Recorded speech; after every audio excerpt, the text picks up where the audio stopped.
Hey guys, megamatt1254 here again. Welcome back to another stream. Today we are discussing Fear the Walking Dead, Season 6, Episode 16. I'm joined by my good friend here, Dan's Reviews. What's up, guys? And I think Wasteland World Official has just joined back. Yep, what up, guys? Hey, so give me a sec here, guys. I just gotta share the stream to some servers. If you could share it to yours, Dan, that would be great. Of course, I'm actually doing that as we speak. And I'll share it to mine. Just start getting some people on board. See the appropriate little title difference in this one. Alright. Post that. Alrighty. I'll just wait for some folks to join. Man, but yeah, guys. Oh, we got someone in the chat. Hey, Rowdy. How you doing, bro? What's up, dude? What up, Rowdy? We're just giving it another minute here, Rowdy. Just waiting for some folks to join, because I got a lot to say about this finale tonight, guys. But, man, yeah, I got a lot to say about this finale, if you could tell by the stream title. It's something, this finale. It's something. Yep. Yep, it's a problematic finale. I like it, but it's really bad at times, wholly. True. I feel a 1020 rant coming, lol. Maybe not that bad. Maybe not that bad. No. It doesn't really get that bad, honestly. 1020 is another level of crap. Man. Nowhere is near as bad as the door, either. Yeah. Oh, Lord. Hey, Matt, I can tell you didn't like the finale. Yeah, I didn't really care for it, Epic. Wasn't really my finale.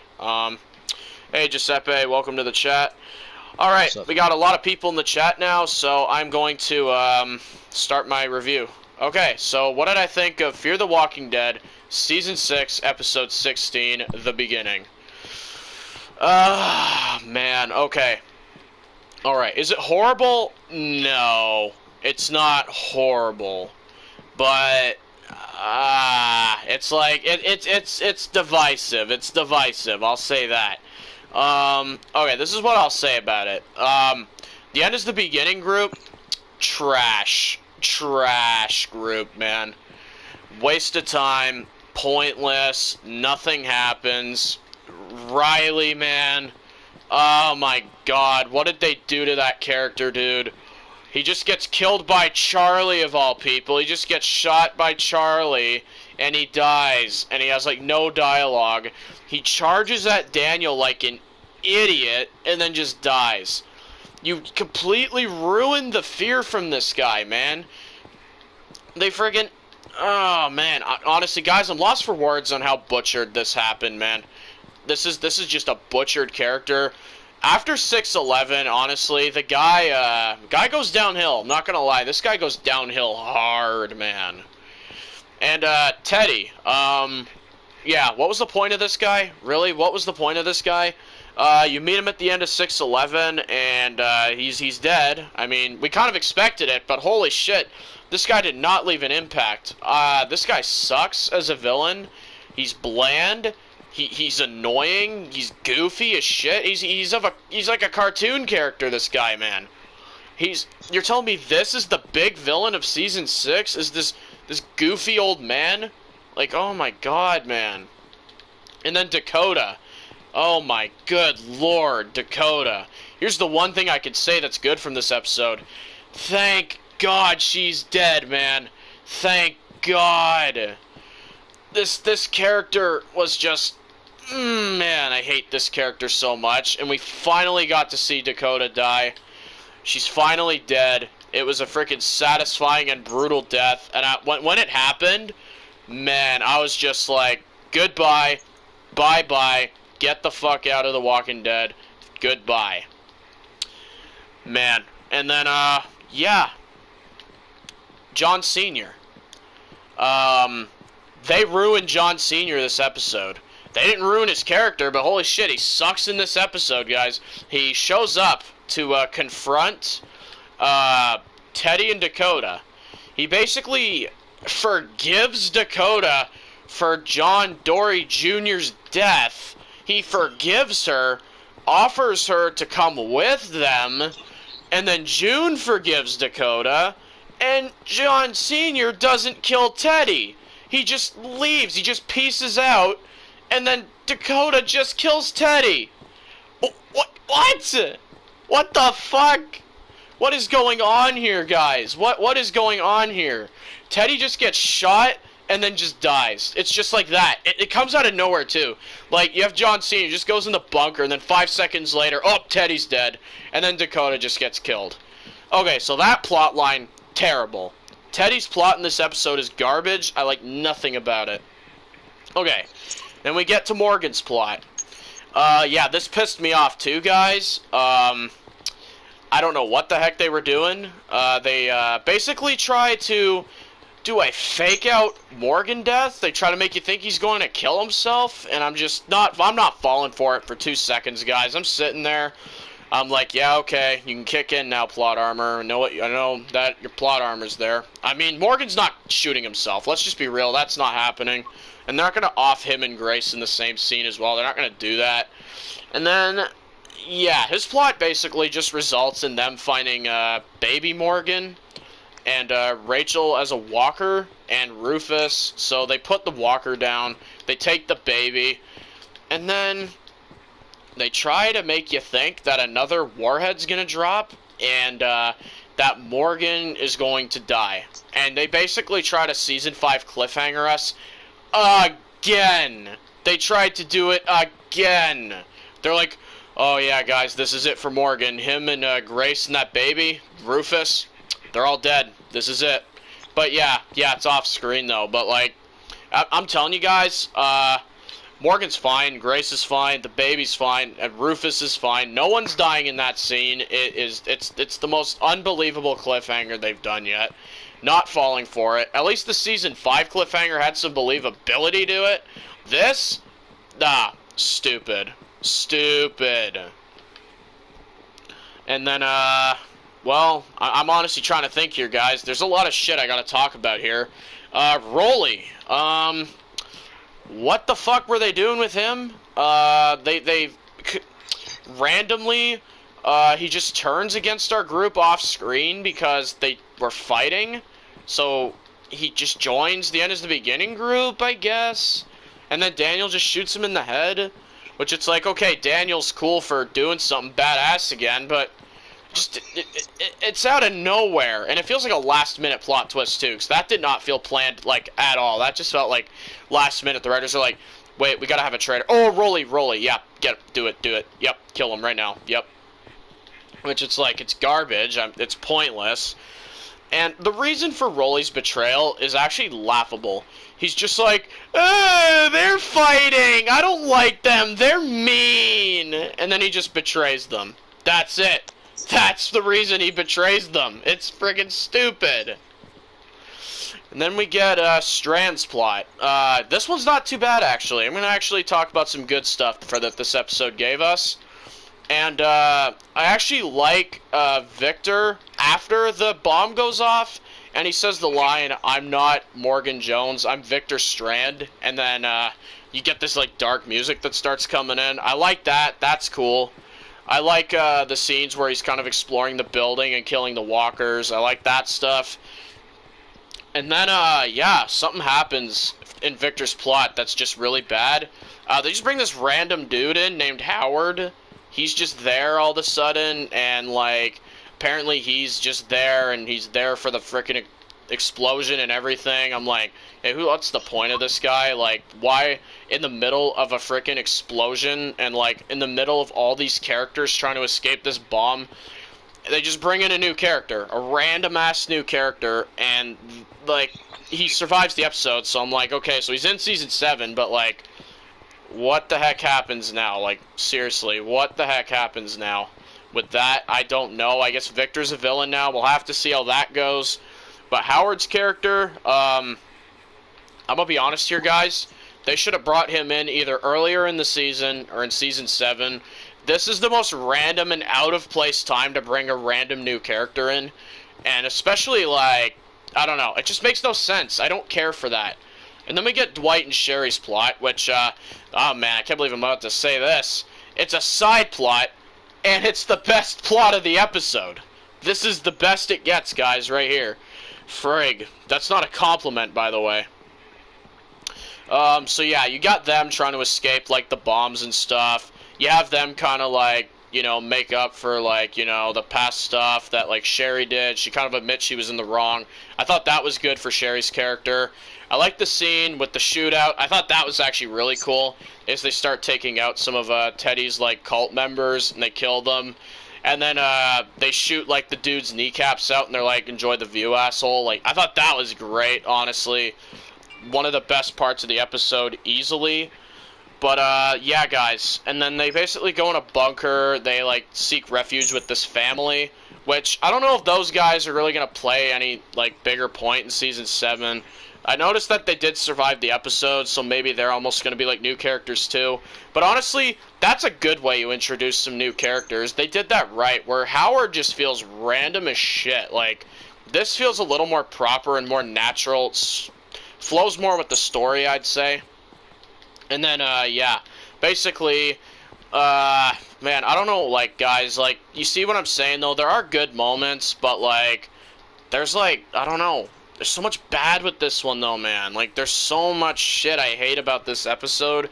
Like, the death of Riley is garbage, in my opinion. And, yeah, guys, the CRM up here in this one, which I guess that's something, I guess. We'll have to see where that goes. I don't know, guys, honestly, like, the CRM, just whatever at this point. I don't really care. No one dies from our group apart from Rolly, who's just an idiot traitor. And then Rachel dies, which it's like, okay, female Scott, you can die now, whatever. So it's like, so no one dies. Like, yeah, no one from our main group is dead. I don't know. I honestly don't know. So the CRM happened, and that's the episode, guys. That is the Season 6 finale right there. The highest I can give this is a 5, and that's a generous frickin' 5. It's as generous as I can get with this one, guys. Just like, I don't know, it's a mess of a finale, man. It ruins a lot of 6B. It kills a lot of hype. They wasted the end as the beginning group like trash. Basically treated them like frickin' nothing. Honestly, the fucking pioneers were scarier than these idiots. And that's my thoughts on Season 6, Episode 16, guys. I'm gonna hand it over to Wasteland now, and, yeah.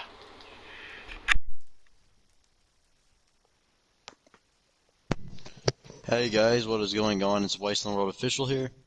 And, so yeah, what I think of this finale, and, so yeah, I think this finale was it was just a letdown, guys. It was, I thought that the finale was absolutely a letdown.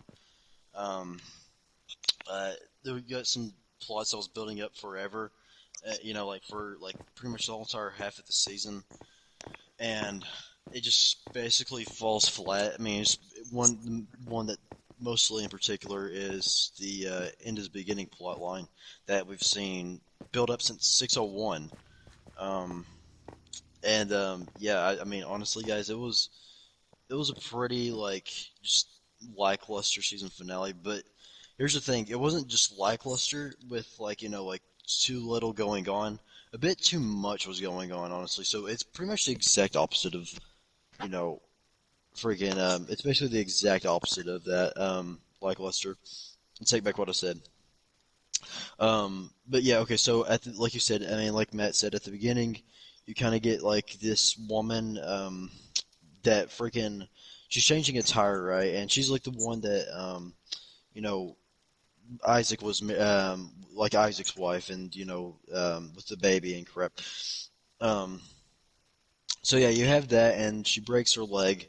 And I'm sorry, but like I don't know, I just found it unbelievable. Like how all of a sudden, like she's this stupid to put her freaking leg underneath the tire, and freaking it just collapses on her. Like oh my gosh, you have to be a certain kind of stupid for that crap. So yeah, right off the gate, in the opening scene, not looking really good, right? After that, so after that, you get to these random words, which I don't like, which flashes out throughout the episode. Like there's like like there's certain scenes like where it's just random words flashes upon the screen. Like, you know, I don't know. It was pretty cool, I guess. It kind of reminded me of season 8, episode 10 with the title cards and stuff. So yeah, pretty cool, I guess. It's just like I don't know.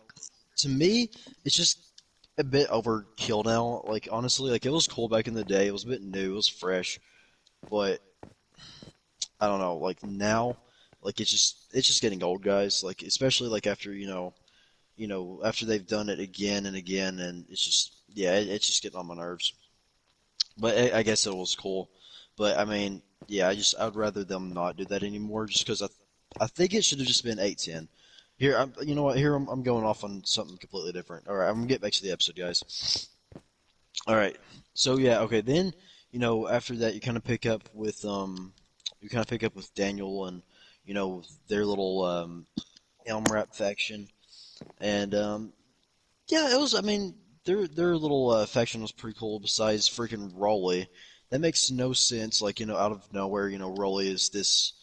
You know, it's like oh, we have to have some kind of plot twist and have Rolly in there. I mean, not Roll. Yeah, Rolly as the traitor and stuff. Like it felt so thrown in. And there's my problems with season 6, right? Like season 6 overall is a pretty freaking good season. Like 6A I love. 6B I definitely have problems with, but that's a whole nother topic for another day. But okay, here's the thing. Here's the thing about season 6 overall. Um, you could tell like there is some times where they just throw in stories like they legit just throw it in there. For example, Virginia being Dakota's mom, no, it makes no sense. Just thrown in there.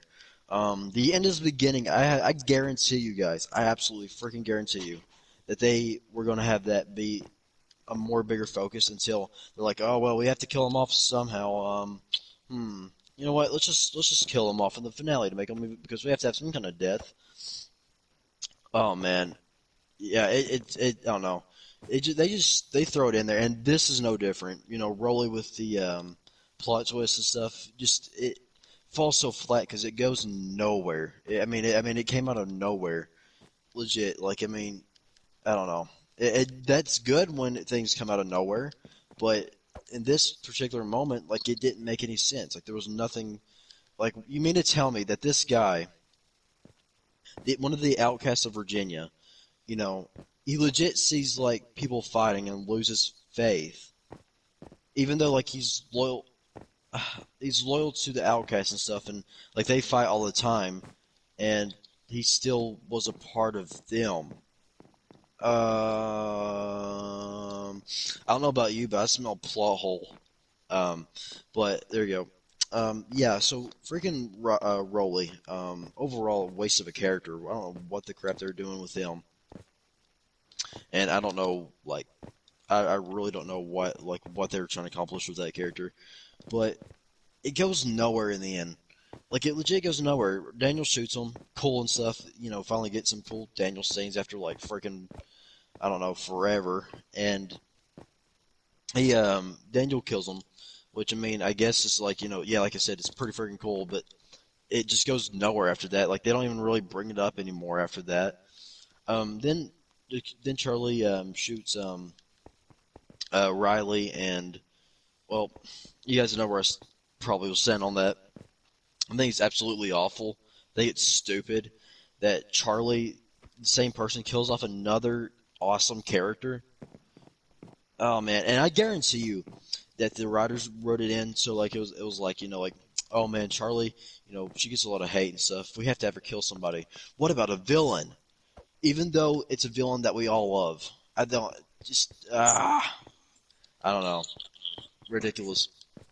Um, okay, then okay after that you got okay so after that you got I'm trying to think what happens after that. I'm pretty sure.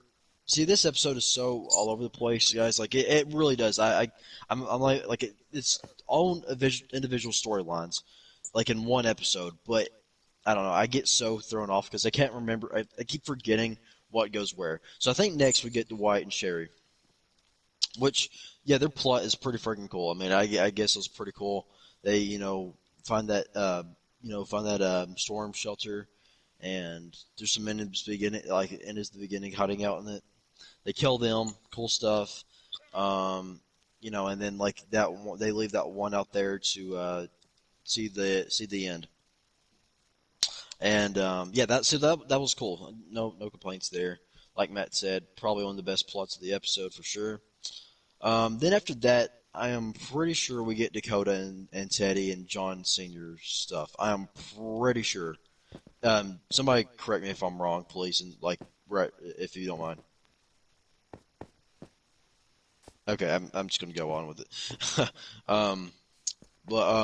So after that, yeah, you get Dakota and Teddy, and yeah, that plot was pretty okay. Especially like with with the whole entire like death of Dakota, like that, like that was involved with that plot, so that was cool.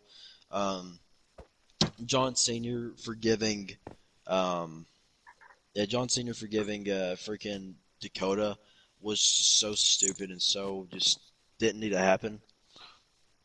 And I don't know, I hated that. And also too, June does it, and it just makes no sense. Again with this crap, they just randomly write this crap in. I guarantee it do. Um, but yeah, you have that, and again, not a fan. Um, and yeah, I don't know. I think that was one of the another pretty strong plot. I mean, just not that good. Like the only thing that was holding it back was that John Senior forgiving Dakota and freaking and yeah, and June too. Just I didn't like it. Um, okay, then after that, they the bomb's about to drop, or not the bomb, the missile's about to drop, and they go down in the shelter. June and John Senior does. So they go down in the shelter. Dakota shoots Teddy, and she goes off on her whole spiel like, "Oh, I have to see the end. I have to see it." Which I mean, okay, that's cool and all. I mean, I guess it fits her character. I mean, she don't really care anymore. But you have that pretty cool stuff. And I was, actually getting back into hype and stuff. Then I think you get Morgan and Grace, and their plot was okay, I guess. Like it wasn't anything special as well. Um, you have that quote unquote suicide scene, which is the fakest crap I've ever seen on TV. Did not buy that they were going to shoot themselves for 1 minute. It's legit Morgan and Grace, dude. Like Morgan. Okay, you mean to tell me now, after all this guy has been through, after everything this guy has been through, from Atlanta to now, he's just going to give it up? No, dude, that's not Morgan's character. Morgan's character finds hope in everything. That's legit Morgan's character. And so you mean to tell me that he's just going to freaking kill himself? No, makes no sense.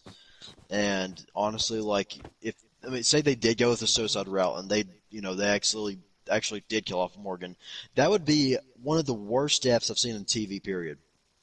That'd be right up there with John Dory, worse than John Dory, because freaking this is a character that we've been following since season 1.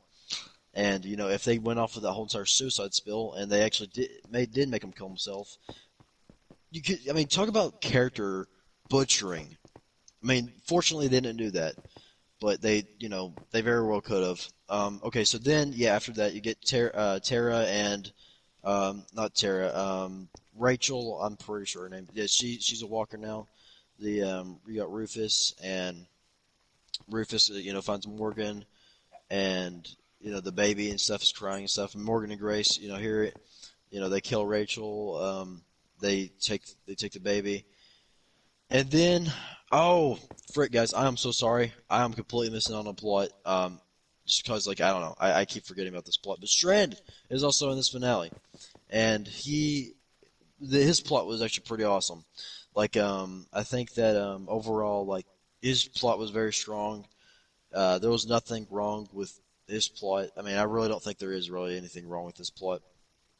I like his whole entire like trying to hide his identity thing. That was pretty cool. And then at the end, he just breaks out and he's he just lets him know. So that's basically a wrap up on that storyline. Cool stuff. Not bad at all. Yeah, back to the Morgan and Grace thing. Morgan and Grace, they hear the baby, they have the baby now, and yeah, okay, yeah. Then they take the baby and stuff, and then you get the cliffhanger. Oh, by the way, somewhere in there you get the CRM, and the CRM comes in and rescues the people in the Elm Wrap, and they yeah, then then they get taken away. So cool stuff. Another cool thing there. I like that. Okay, now back to the Morgan Gray stuff, and that's when we get this stupid cliffhanger again. That and I was actually like like okay yeah, this has been an okay finale so far, but I can't wait to see more. And like, oh crap, another one's about to drop. Oh freak, this is going to get insane, guys. This is going to get insane. Oh wait, credits? What? I was legit. I was so pissed when I saw that. I was like, overall, yeah, this finale's okay. I wouldn't say it's terrible. I wouldn't say it's great. It's just eh.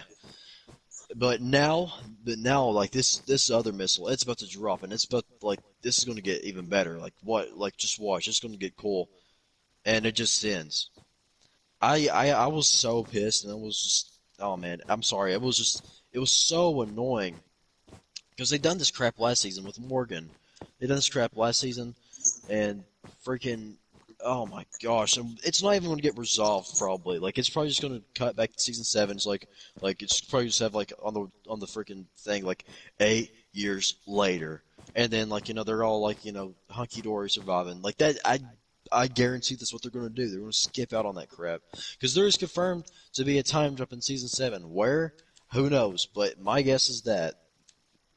So, geez, I don't know. So overall, this finale is okay. I'm gonna be fair, and I'll give it a 6.5. And that's being pretty generous, guys.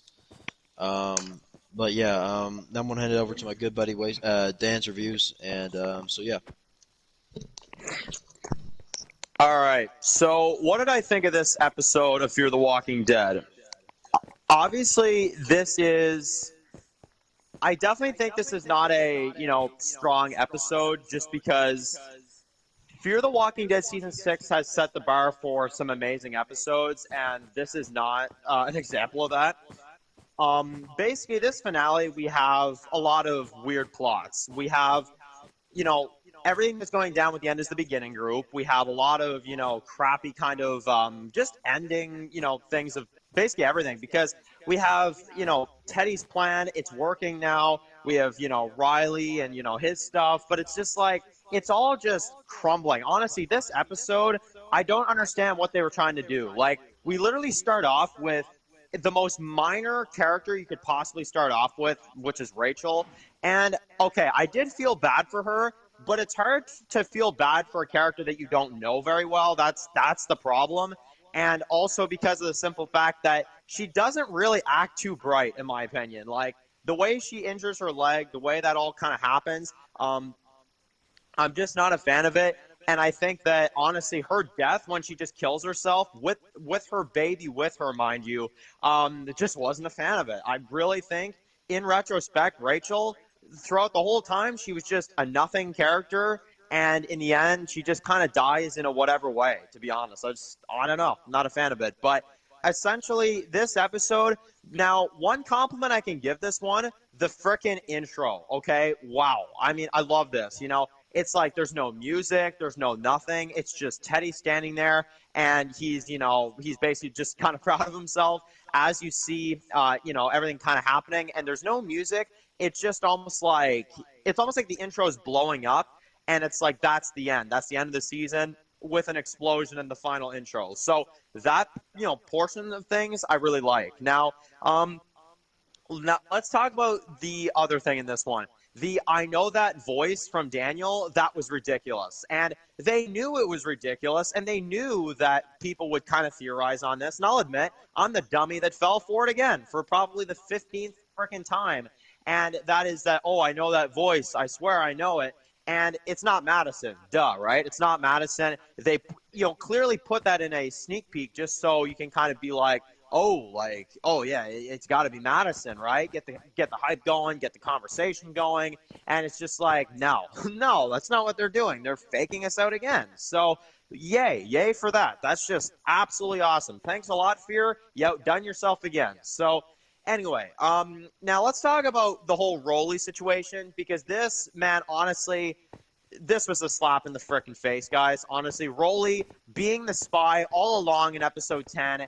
Daniel, killing him, I like. I like how he kind of says in Spanish to Luciana, I want your gun, because obviously then Rolly won't understand what's going on. But Luciana's, she knows Spanish, obviously, so does Daniel, so he's like, yeah, give me your gun. So I like the way he does it. Really gangster move on Daniel's part, and definitely, for me personally, it is one of my favorite things from him in season 6, because it just kind of comes out of nowhere. But the problem is, it's not Daniel. It's not the scene itself. I actually think it's pretty freaking cool. But it's the character of Rolly.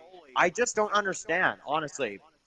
I think that his character really should have been more important than he was. And honestly, having him be the spy the whole time, oh my God, man, it makes episode 10 look even more ridiculous now. So, not a fan of that death at all. Now, Riley's death is actually the number one death that pissed me off this episode.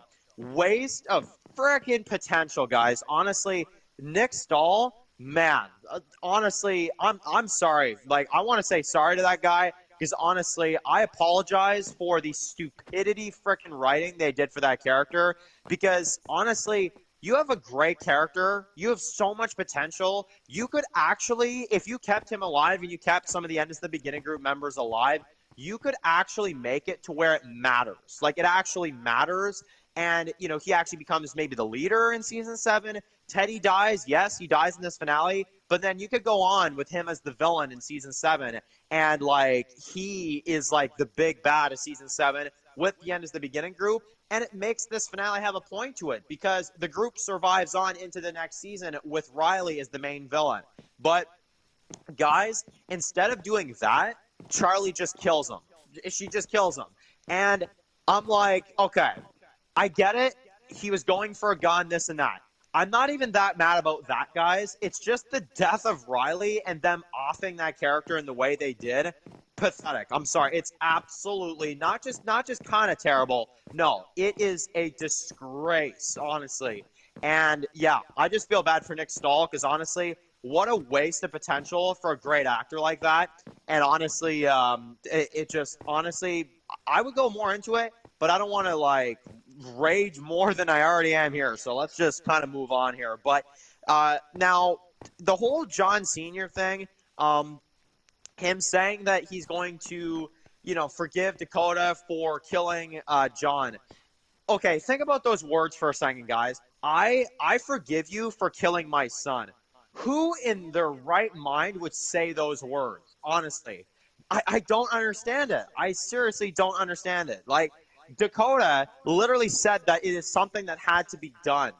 And now you are going to forgive Dakota. Plus, I love John Sr. I think he's actually a great addition to the cast and a great addition to the show. But come on, guys. The whole point of that character and his storyline in this season was to kill Teddy, to end what he couldn't, end way back years ago, and also get revenge for his son. Those were the two big plots of that character, and they completely just completely got rid of both of those plots. They completely messed both of those up.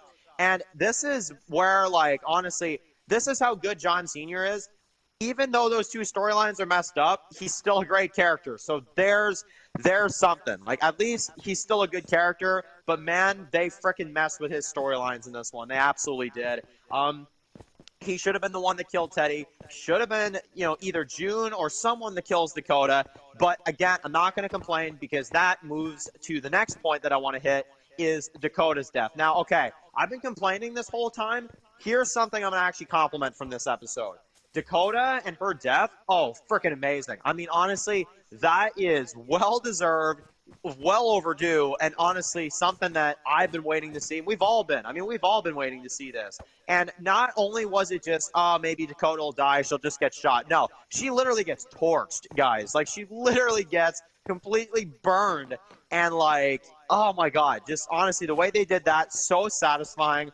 well shot, and honestly, all I can say about it is that it's amazing. It is a masterpiece death for a terrible, terrible character, and honestly, I'm glad that she's gone. That's all I can say. I'm so glad she's gone. Now, all right, now let's go to a few scenes of this episode I do like, because I've been complaining a lot, rightfully so, because this episode's a piece of crap at a lot of times. But let's go to a few other things I actually do like. The Strand and Howard thing. While I don't love it, I do like what they're doing with Strand. I like how they're turning him into kind of a more villain side of things. I need more from Howard, though, and that's my one demand from the Strand stuff. I really need to do. I need them to do more with that character in season 7, this Howard guy, because honestly, right now, I'm just not feeling it. I'm not feeling the story they're telling for this guy yet. It's kind of random that you would just introduce a character like this in a finale as well. I'm just not a fan of it. However, one thing I will say, I love the scene when he says that he's not Morgan Jones, I'm Victor Strand. That was really cool. I actually really like that, and I think Coleman Domingo, as usual, does a killer job. Now, the other thing in this one is the Dwight and Sherry stuff. Now, guys, we've all had our opinions about Sherry. We all are not a fan of that character. I can at least say one thing this finale done right. It actually makes Sherry look like a decent character in this one. Whereas throughout the whole season, she's been pretty freaking bad. But I do like how she at least admitted to what she did this whole season and said that she wasted all this time, and she shouldn't have. She shouldn't have been so fixated on revenge, because in the end, like, honestly, she could have had more time with Dwight, which obviously, spoiler alert, she survives. So she'll have a second chance to have more time with Dwight and all that, yada, yada, yada. But look, all I'm going to say there, it's all right. It's pretty good. I like how they're redeeming Sherry's character a little bit. Kind of a plot twist, because we all expected her to die. So, I mean, hey, I'll take this over Sherry dying and her dying as a terrible character. I'm very glad about this. I like what they're doing with Sherry, and I'm definitely down to see what they do in season 7 with her. But so yeah, that plot's really good. I like how they all survive. I like the Dwight stuff. I like how they kill some of the members of the end as the beginning group, and I think it is good. Now, okay, the CRM part now. Okay, I like this. I do. I need to see where it's going, because I'm a little worried. People are coming out with all these theories like, oh, they're going to the Rick movies, or, oh, they're going to the world beyond. Like, guys, pump your brakes a little bit, because we don't know where this is going yet. Like, we really have no idea. We know that season 7 of Fear now is not the last season, so that's the other thing. If this is not the end result of the show, man, this better be better than the time, like, Althea was held up by Isabel. That's all I'm saying. So, not a fan of that that storyline with Althea and Isabel, so I'm hoping that this is a kind of step in the right direction, but again, we'll have to see.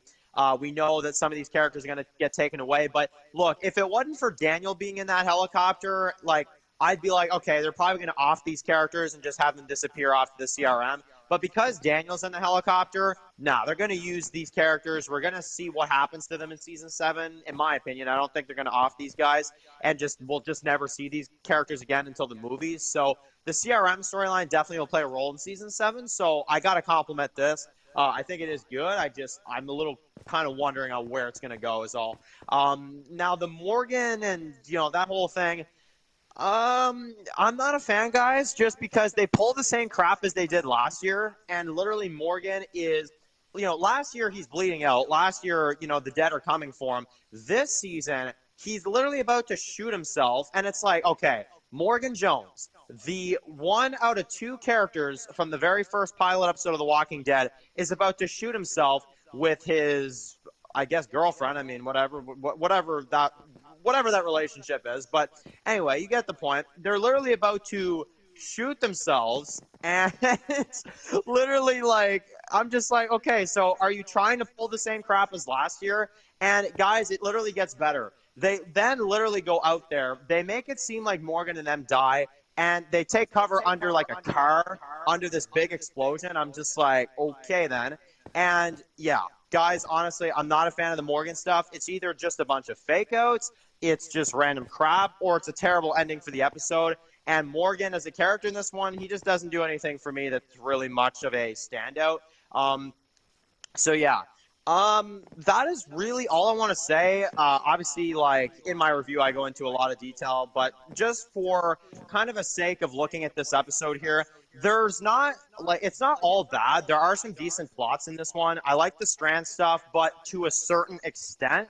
I like the Dwight and Sherry stuff pretty much all the way through. Actually, I think that's honestly the best part of the episode. And then the Rachel stuff, just honestly didn't really need to be the way it was. Certain other things, not a fan. But to be honest, as a finale, guys, I know this might sound really low, but I do stand by this rating because I really think that it's what it deserves. It's only going to get a 5 from me. I'm sorry, I can't give it a higher rating than that because it's like, some partial parts, like moments, are decent, but for the most part, it's just a mess at times. So, yeah, that's my review. That's my thoughts on this episode. Not my kind of finale, not my favorite episode, but, we're all entitled to our opinions here. For me personally, I think this is a weak end to what should have been the best season of Fear, but unfortunately, this episode just had to go this way. So, anyway, that's my thoughts. Cool stuff. Yeah. Well, you guys heard our opinions on that episode, and, let's just say, yeah, man, honestly, it friggin' sucks that this had to be like this, though, man, because friggin', man, this is one of the most hype finales for the Walking Dead franchise, dude. Like, I remember a few weeks back when we're, like, frickin' sitting there, and we're like, yeah, like, they had this beginning group, the nuke, this is more hype than the main show right now, man, and then we watch this finale, and I'm like, where the hell's the Walking Dead at? Where's the Commonwealth? Frig. Which the Commonwealth, I'm not gonna get into that too much because this is a Fear stream, but, man, all I'm saying is that better be better than the comics. I know. One I'm interested. I'm not even joking. Like I'm kind of more interested into the Reapers and what they're gonna do. Same. I'm actually more hyped for Pope and the Reapers than the Commonwealth as of now. Exactly. Hey Matt, how'd you feel about the entire season as a whole, bro? Okay, here's what I'll say. 6A is a freaking genuine, really good half. I don't think there's too many issues with it. 6B, man. Okay, there's some good episodes. It ain't a great half, though, man. I'm sorry, because it builds up to nothing. It just builds up to jack shit. And here's the thing about 6B, in my opinion. 6A, let's be real, it worked better with these like individual like arcs, like one episode, okay, you're like at you got Morgan. Next episode, you got Alicia and Strand doing their thing. Next episode, Althea and and Dwight, and so on and so forth. And 6B, it's kind of like they're all like back together. Not to mention, it's a big clusterfuck of characters that don't do anything really. I mean, I don't know, man. It's 6B. It's just, what a mess of a season. What a mess of a half season, I should say. 6A doesn't deserve the hate. And from what it could have been from a story standpoint, like what it could have been and what the potential it had.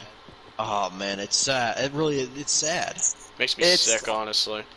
It's honestly to a point for me where I'm just looking at it. I mean, you guys all know, like, it was filmed to not be this way, but to make 6A look better, this is how I look at it now. I am actually going to go by the way they released Season 6, which is that the first 7 episodes is a half, and then the other 9 is another half. Yes, I'm going to include 608 in the back half of the season, just because of the simple fact that it belongs in that trash, more trash half season. It doesn't deserve to affect, 6A. And honestly, I don't know. I just feel like Episode 8 deserves to be in 6B now. Yeah, exactly. And I just want to get some predictions from you guys. I just, even in the chat, you guys can answer this. Feel free to.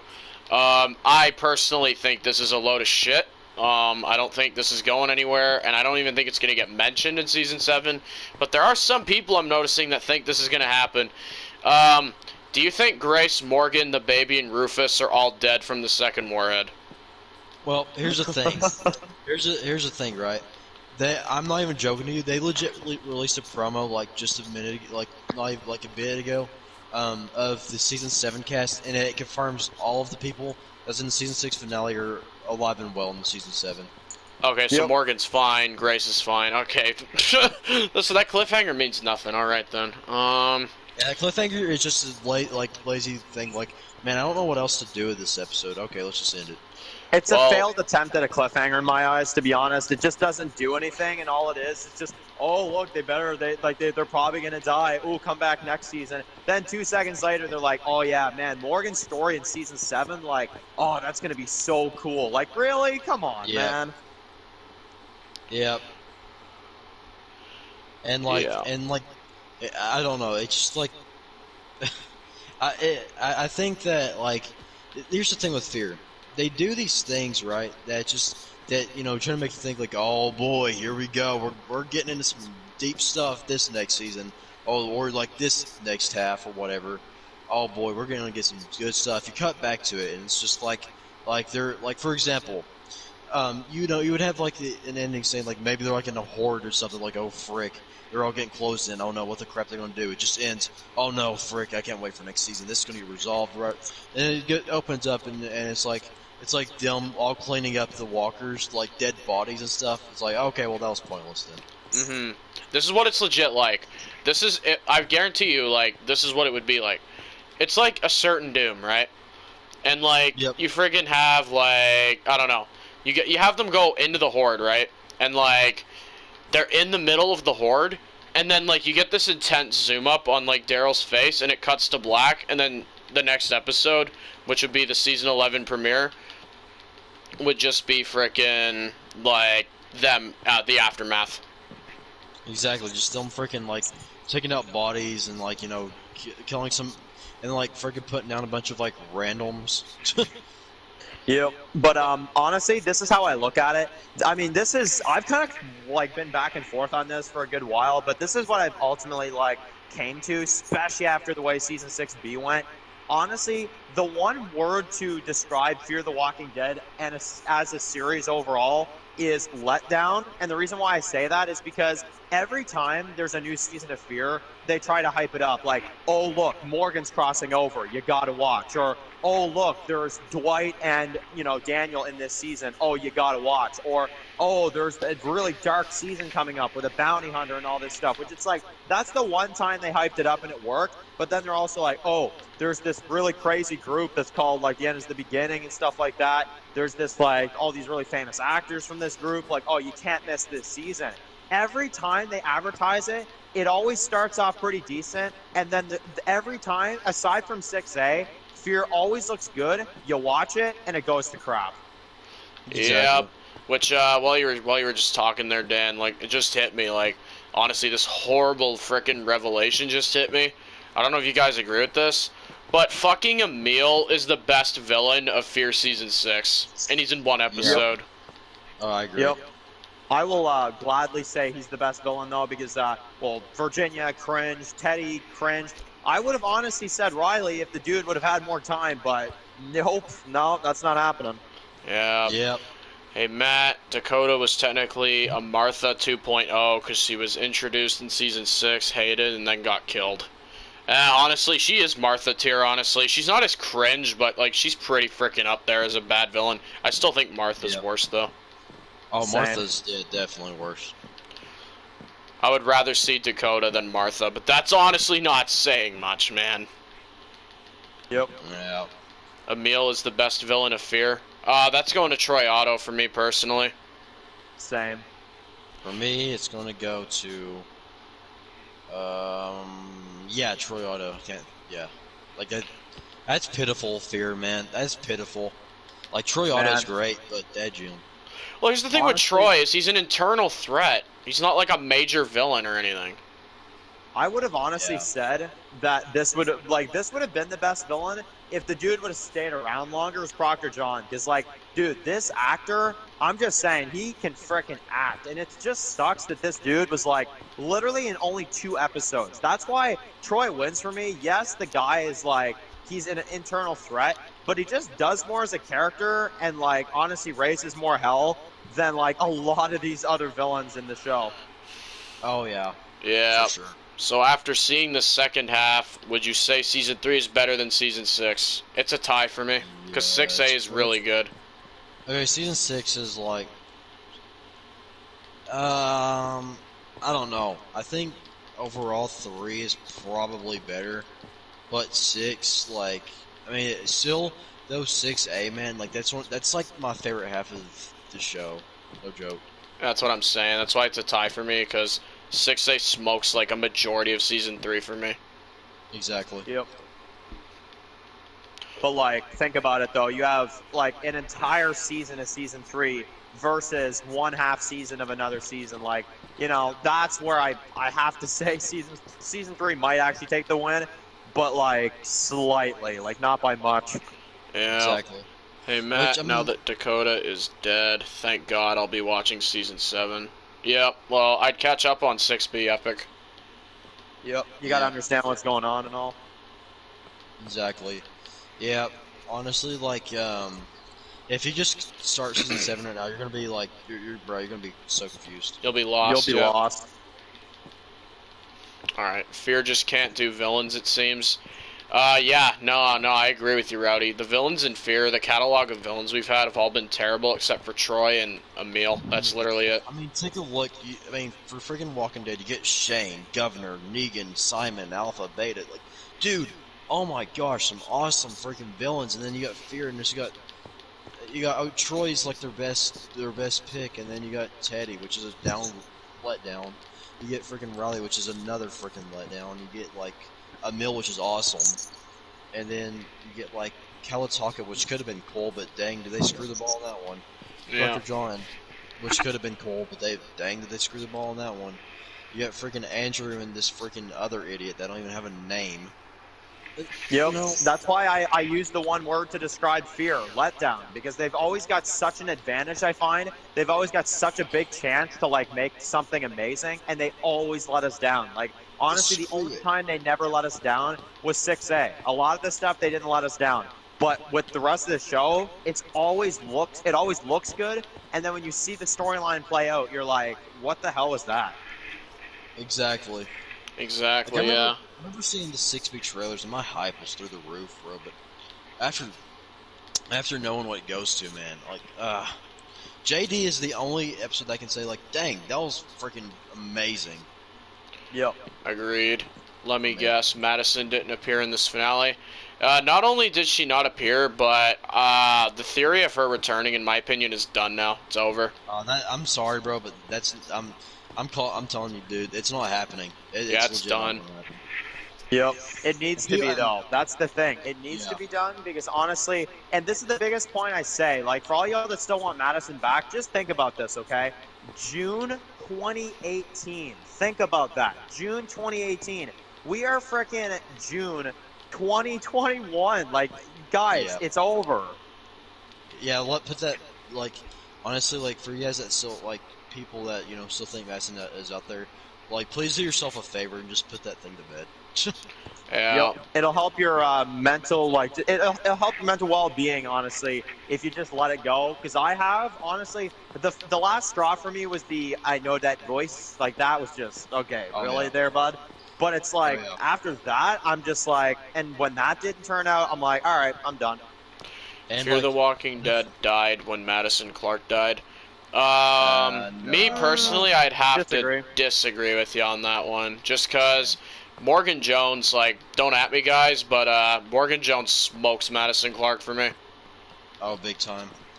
But what I was gonna say is, oh yeah, like I personally think that, like just in case, like, think that way, like Madison, like, never gonna return. Like, just say, like, it for some miracle or some freaking, like, fart in the wind, she does come back. You'd be surprised. You'd be, like, friggin' shocked, like, it's just not gonna happen. But just saying, like, if you let that go, then you'll see it. There you go. Yeah, just show Madison's corpse already. Oh yeah, Morgan is the king of Fear right now. Agreed, Rowdy. Fear the Walking Dead Season 4B was trash. Season 5B was trash. And 6B was trash, in my opinion. Okay, here's my thoughts on it. 4B is worse than trash. It is just abomination to TV. 5B, it's not the worst thing ever. We've gone back on it. There's some decent episodes in there. 6B, I can't say it's trash because there's good episodes in that half. and there's still like good acting, and there's still some good moments. So I can't call that trash. But in terms of 4B, yeah, that's an abomination. Here's what I wanted to say this like through all the halves, okay? And we actually done this, guys, last night. Okay, so 2B garbage, hate it.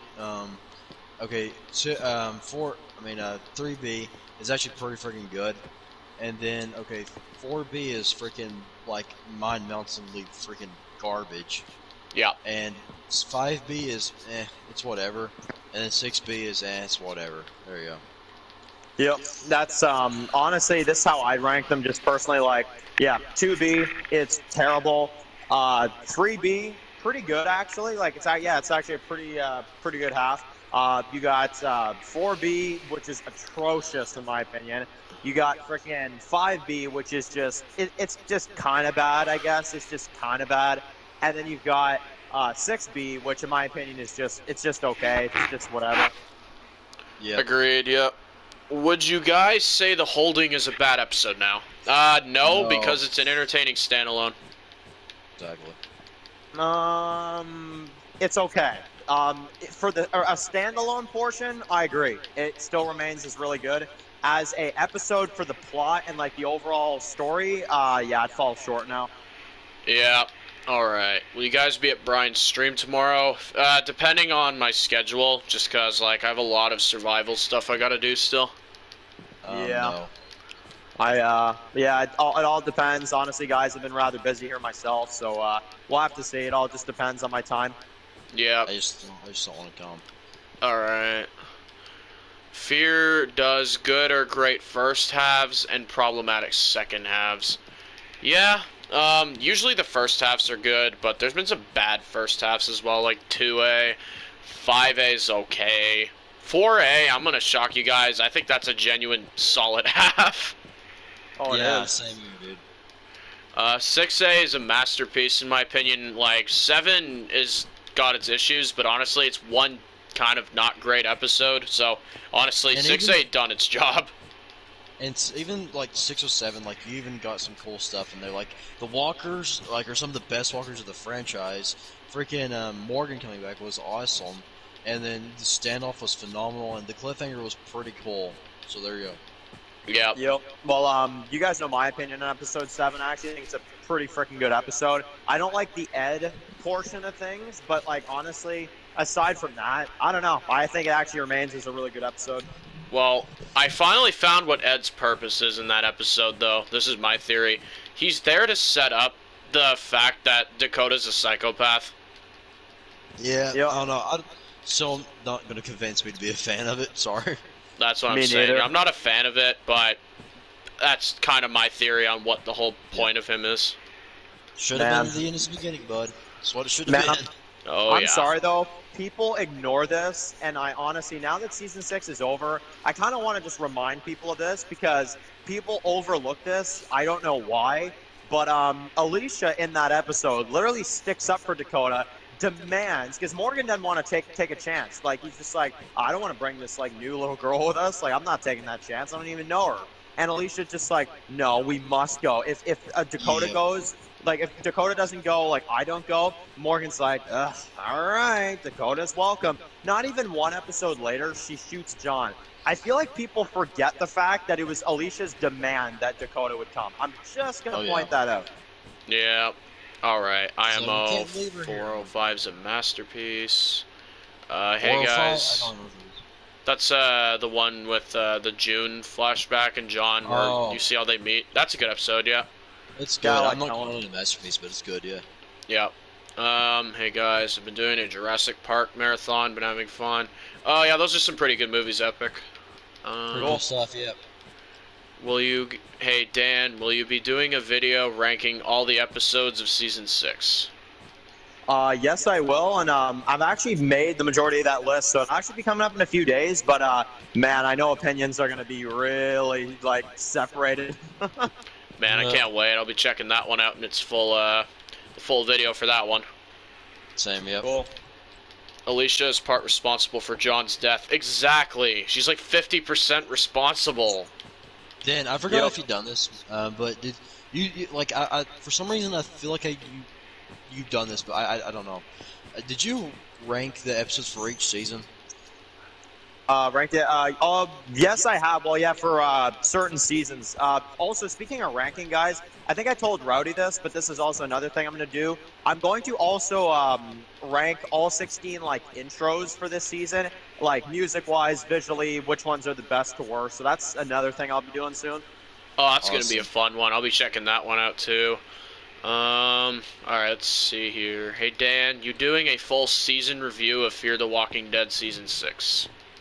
Yes, Epic. That is actually another thing. Like I said, guys, this is going to be a big reflection week because we got a lot of Fear Season 6 stuff I want to cover. I always like doing this when the seasons are done. I like kind of giving a brief, thought on each episode and then what I think about it looking back. So to answer, yeah, I'll definitely be doing an overall review. Awesome.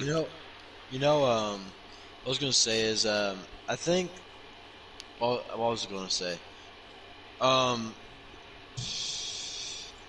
Oh yeah, I wonder if within like the next few hours or so, or maybe even tomorrow, if they're gonna do like usually like what they usually do and do like drop like a wrapping up, so like wrapping up season 6. Oh, they already dropped that, dude. Oh, they did. Yep. Cool. I'll watch it later. Yeah, I'll check it out once the stream's done. Alright, let's see this. By the way, guys, out of the intros for 409 and 410 of the rewrites, which did you like better? I haven't seen 410, guys, so I'm going to ask y'all, please do not discuss spoilers for Season 4, Episode 10 of Dan's rewrites. However, you guys just reminded me, I actually did kind of want to make a little segment of this stream to talk over 409 of the rewrites. So, honestly, you did a great job on 409 of your rewrites, Dan.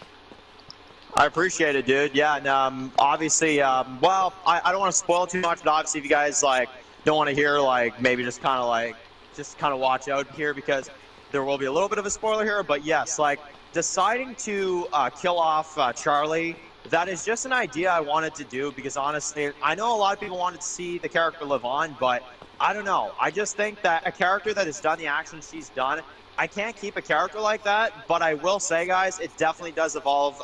It definitely pushes Alicia to a very crazy path for the remainder of the season, so we'll see what that is. Yeah, and Awesome. I wanted to say, I watched your rewrite about twice now, and holy crap, dude, honestly, this is dude, I watched the first half, right? And I'm sitting there, I'm like, it feels very similar. It doesn't feel like anything's really different. And then Charlie dies. I'm like, oh shit, okay, he's changing some stuff now. This is crazy. And then you basically go through all of 4B in one episode. I'm like, dude, why couldn't you have written the real 4B?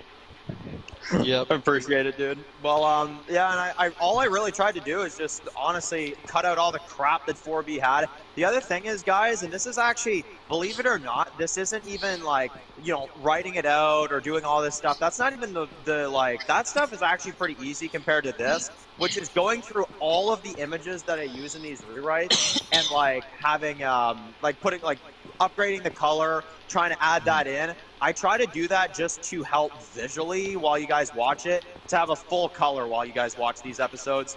That's actually my yeah. favorite aspect of your rewrites, is you actually went out of your way to fix the crap filter. And this is my favorite part from the episode. Honestly, I can imagine this in live action, is when the Proctors ride up, they find the frickin' box out on the road, and I love when Proctor John's just like, you guys fucking with me? Who's playing a joke on me? Freaking love that. And I love how you got the one guy who's just like, oh, I think it's a good idea, sir. This whole helping people thing. And he's just like, what did you say? And then he just kills him. He shanks him. And then you just know that frickin' there's going to be some shit going down now. I love the line. I'm not sure if I'm remembering it correctly. When he's like, oh, I'll show them who's wrong. Or I think it was something along those lines. Yep. Oh yeah, exactly. And well, yeah, he views it as a joke. He's just honestly, okay, is someone messing with me? Yeah, haha, funny. But it's just oh wow, there's actually morons that are actually out here doing this. And just to say, Matt, I know you haven't seen 10, but he really does view Morgan as just a bunch of idiots, and he's just man, I gotta freaking straighten this out because people like this, bro, nah, I can't keep this going. Which, Yep. this is what I freaking love. Honestly, I feel like you've indirectly done this, Dan, intentionally, and I love it. It's almost like Proctor John is the fans during 4B in Season 5, like, calling Morgan out on his crap, and, like, he's gonna show him, like, how it's really done. Yep. Yeah, that's actually exactly the message. You actually got that spot on there. I don't know. I wanted to explore kind of like the fans, if they jumped into this show, put them in a villain, call them out on their bullshit, and there you go. That's basically what he does. But the dude, he goes out of his way. I won't say what, but just in the further coming episodes, he goes out of his way to prove to them that they're being morons. And does it work? Does he get through to Morgan? That we'll just have to see. But yeah. I actually want to make a prediction for the rewrites going forward. There's a prediction I have, and this is what I think you're going to do. I think Proctor John's going to kill a major character off coming up. I feel like it'll be 13 to 14 range, so you build up some intensity for 15 in the finale. I feel like he's going to brutally kill one of Morgan's group members, and I think after that, Morgan's going to realize this whole helping people thing is screwed, and he's going to go after Proctor John for revenge, and they're going to get ready to fight. That's my prediction. Yep. Never know. But obviously, and guys, keep in mind, do not spoil 410 in the comments, because obviously Matt will be watching that episode pretty soon. But definitely there is some stories and some twists and turns that I'm excited for him to see. And I don't know. I'm very excited for you to see it because, like I said, Morgan, will he actually listen to what Proctor John's going to try to say to him? That's the real question, because obviously Proctor John is just like, oh, this whole idea is stupid. I got to change his mindset. But will it get through to Morgan is the big question. Yeah. I freaking love it, dude. Proctor John is amazing in Dan's Season 4 rewrites. I hope Morgan becomes Bounty Hunter Morgan by the end of the season. Nice. Yep. Alrighty. But yeah, dude, honestly, Dan, you outdone yourself on the first episode, and honestly, you got the hype rolling for the rest of the half, which, once the stream's done, I will more than likely check out 10. Just depends, because I got editing for some undisclosed stuff I gotta do. But as soon as I have some free time, be able to check that out and watch it and give my thoughts. Of course, man. Yeah, and honestly, even if you can't watch it tonight, honestly, we could even watch it together tomorrow, even if you're free, so that'd be good. Yep. Which, this brings me back to, brings me back to what I was just saying. What I'm about to say, actually, is, you guys are probably wondering, since Fear's done now, what's gonna happen to the Sunday streams? I haven't made this public yet, but I'm going to be announcing this now. The Sunday streams, they're still gonna be around, but not every week. Because, let's be honest, I don't have, a topic to talk about every week. I don't want to do throwback streams. Just, that's not really what I like to do, personally. It's already episodes that have been done and talked about. They're old. Don't really want to do that. So here's what I'm going to do. We'll do Sunday streams when a topic comes up. Say, some major Walking Dead news drops, some major Fear news drops. I will do a Sunday stream. And another thing I will be doing, and I'm actually about to, I haven't even told Dan this yet, but once the rewrites are finished for 4B, I'm going to be doing a stream dedicated to Dan's rewrites for 4B. Nice. Oh, that's awesome, dude. Yeah, I'm excited for you to do that. Yeah, we'll basically be talking about that, and we can almost also use that as another showrunner community stream. We could talk about some community stuff afterwards. Cool. Yep. Oh, so that'll be...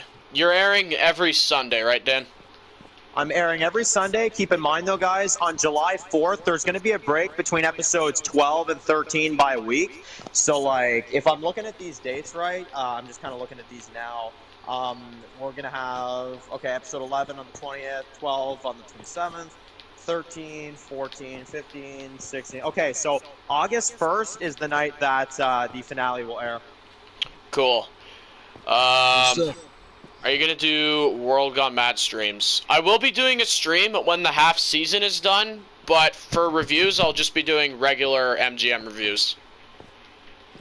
Awesome, which I'm excited to see as well. And yeah, I mean, that's just a few weeks away too. So guys, I mean, I've made you guys wait a while for a lot of the entertainment content on my channel, but I'm coming at you guys full force now, and I'm ready to air all this stuff to you guys.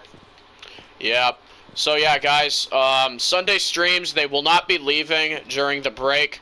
There's just going to be a few less of them, just because if there's nothing going on in the week, I don't really want to do a stream and then we just end up talking about old stuff. I always like to keep you guys up to date and current with Walking Dead news, with main show, Fear, and yeah, even World Beyond, guys. I will be covering that on stream, so enjoy the 10 weeks of rants. You guys are probably going to love that.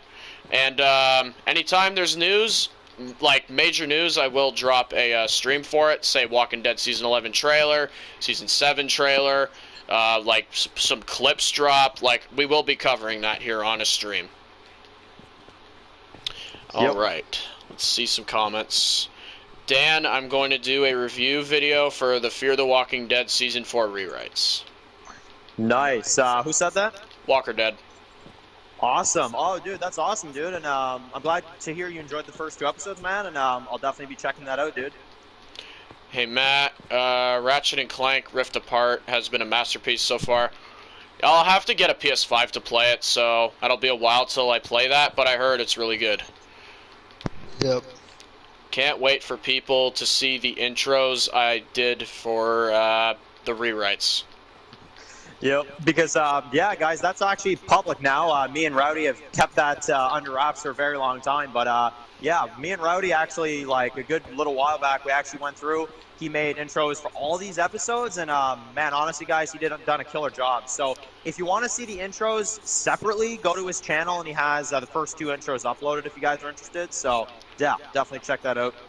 Yep, and I won't reveal anything here, guys, but me and Rowdy are working on a undisclosed thing. It is something pretty cool that we've been working on together, and I will reveal that once the time is right. Alright. I feel Comic-Con, we will get a trailer for Fear the Walking Dead Season 7. Oh, we have to. 100%, Rowdy. I feel like they're going to give us Season 11, Season 7 of Fear, and unfortunately, World Beyond Season 2, which... Man, it does suck, though, that we're going to have to wait until, like, almost near the end of July to get any of these trailers, because, like, I'm going to be honest, I thought something would drop tonight, but, guys, like, there's been nothing. Like, there's no new things. Yeah, which, that's when the community comes through. Alright. Hey, Dan, are you a Jurassic Park fan? Yeah, hit or miss, honestly, but yeah, it's all right. I think it's a decent franchise. Yeah, I don't mind it. All right. Let's see. Do you think Season 7 will be an anthology style? Yes, because the group is very much separated right now. Yep. The writers actually, they didn't confirm it, but I do know for a fact that they said that we will be getting a, and this, like, it's not officially confirmed, but I know some people have kind of been discussing this, is that we're going to potentially have an Alicia episode, which I'm like, which we need. We could use that, because honestly, like, that character, man, they haven't done anything with her. I'm just going to be honest, Alicia sucks in Season 6, looking back on it. Her only good episode's 11. 7, she causes the death of John Dory, and in 14, she's a goof. Yep. Man, I do agree. I think the only good Alicia episode is, like you said, episode 11. And the other episode, she's randomly in, like, 9 and, like, some of these other episodes. She doesn't do anything, so... What does she do in 9? She, like, Virginia's like, or reminds me of my uncle, whatever, freaking, Yep. farm. And then she's like, you're not here to, you know, you're not here to reminisce or something like that. I think she's like, And you're not here on a field trip or some crap. The other episode she's in is 602, and all she does is kill walkers. Like, whoop-de-doo. Yeah. Alright, let's read some chat here. I feel Howard is probably going to be a series regular next season. Yeah, my opinion, he will be a villain alongside Victor, and he'll probably be in Lawton with Victor if I had to make a prediction. Yep. Alright, 602 Alicia is good, and 611, the rest she's just whatever. I agree with that. Matt, I feel like Alicia Debnam Carey is going to leave Fear the Walking Dead in Season 7. Oh, that theory's been debunked, Walker Dead. Yep. And it's false. Yeah, she'll be staying till season 8, more than likely. Who knows? They could kill her off, which, honestly, who knows at this point? Like, I'm gonna be honest, Alicia's just so thrown under the bus at this point. Like, she wasn't in the premiere, she wasn't in the finale, she wasn't in the penultimate. Like, for anyone who still, like, says that she's the main character, I have to highly disagree, personally. Like, because let's be honest, Morgan is the main character. He's had, like, what, like, 10 times more screen time than Alicia this season. Yep, and not even to mention, the other thing is, too, is that it's like, honestly, I don't know, man. I don't even think Alicia, like, in terms of, it's so stupid to where Fear, and this is how Fear works. You could legit be sitting there, let's say hypothetically, season 7, episode 7, right? She's just chilling there, Strand could just shoot her in the face. Honestly, like, that's how dumb Fear is. They could just do that. Yep. Exactly. Which, guys, me and Wasteland World Official and Dan have talked about this before. But this is such a flawed perspective, but it's the only one you can go off now. This just shows that Fear really doesn't have a plan overall. The only character that's relevant going into Season 7 from Season 1 is Victor.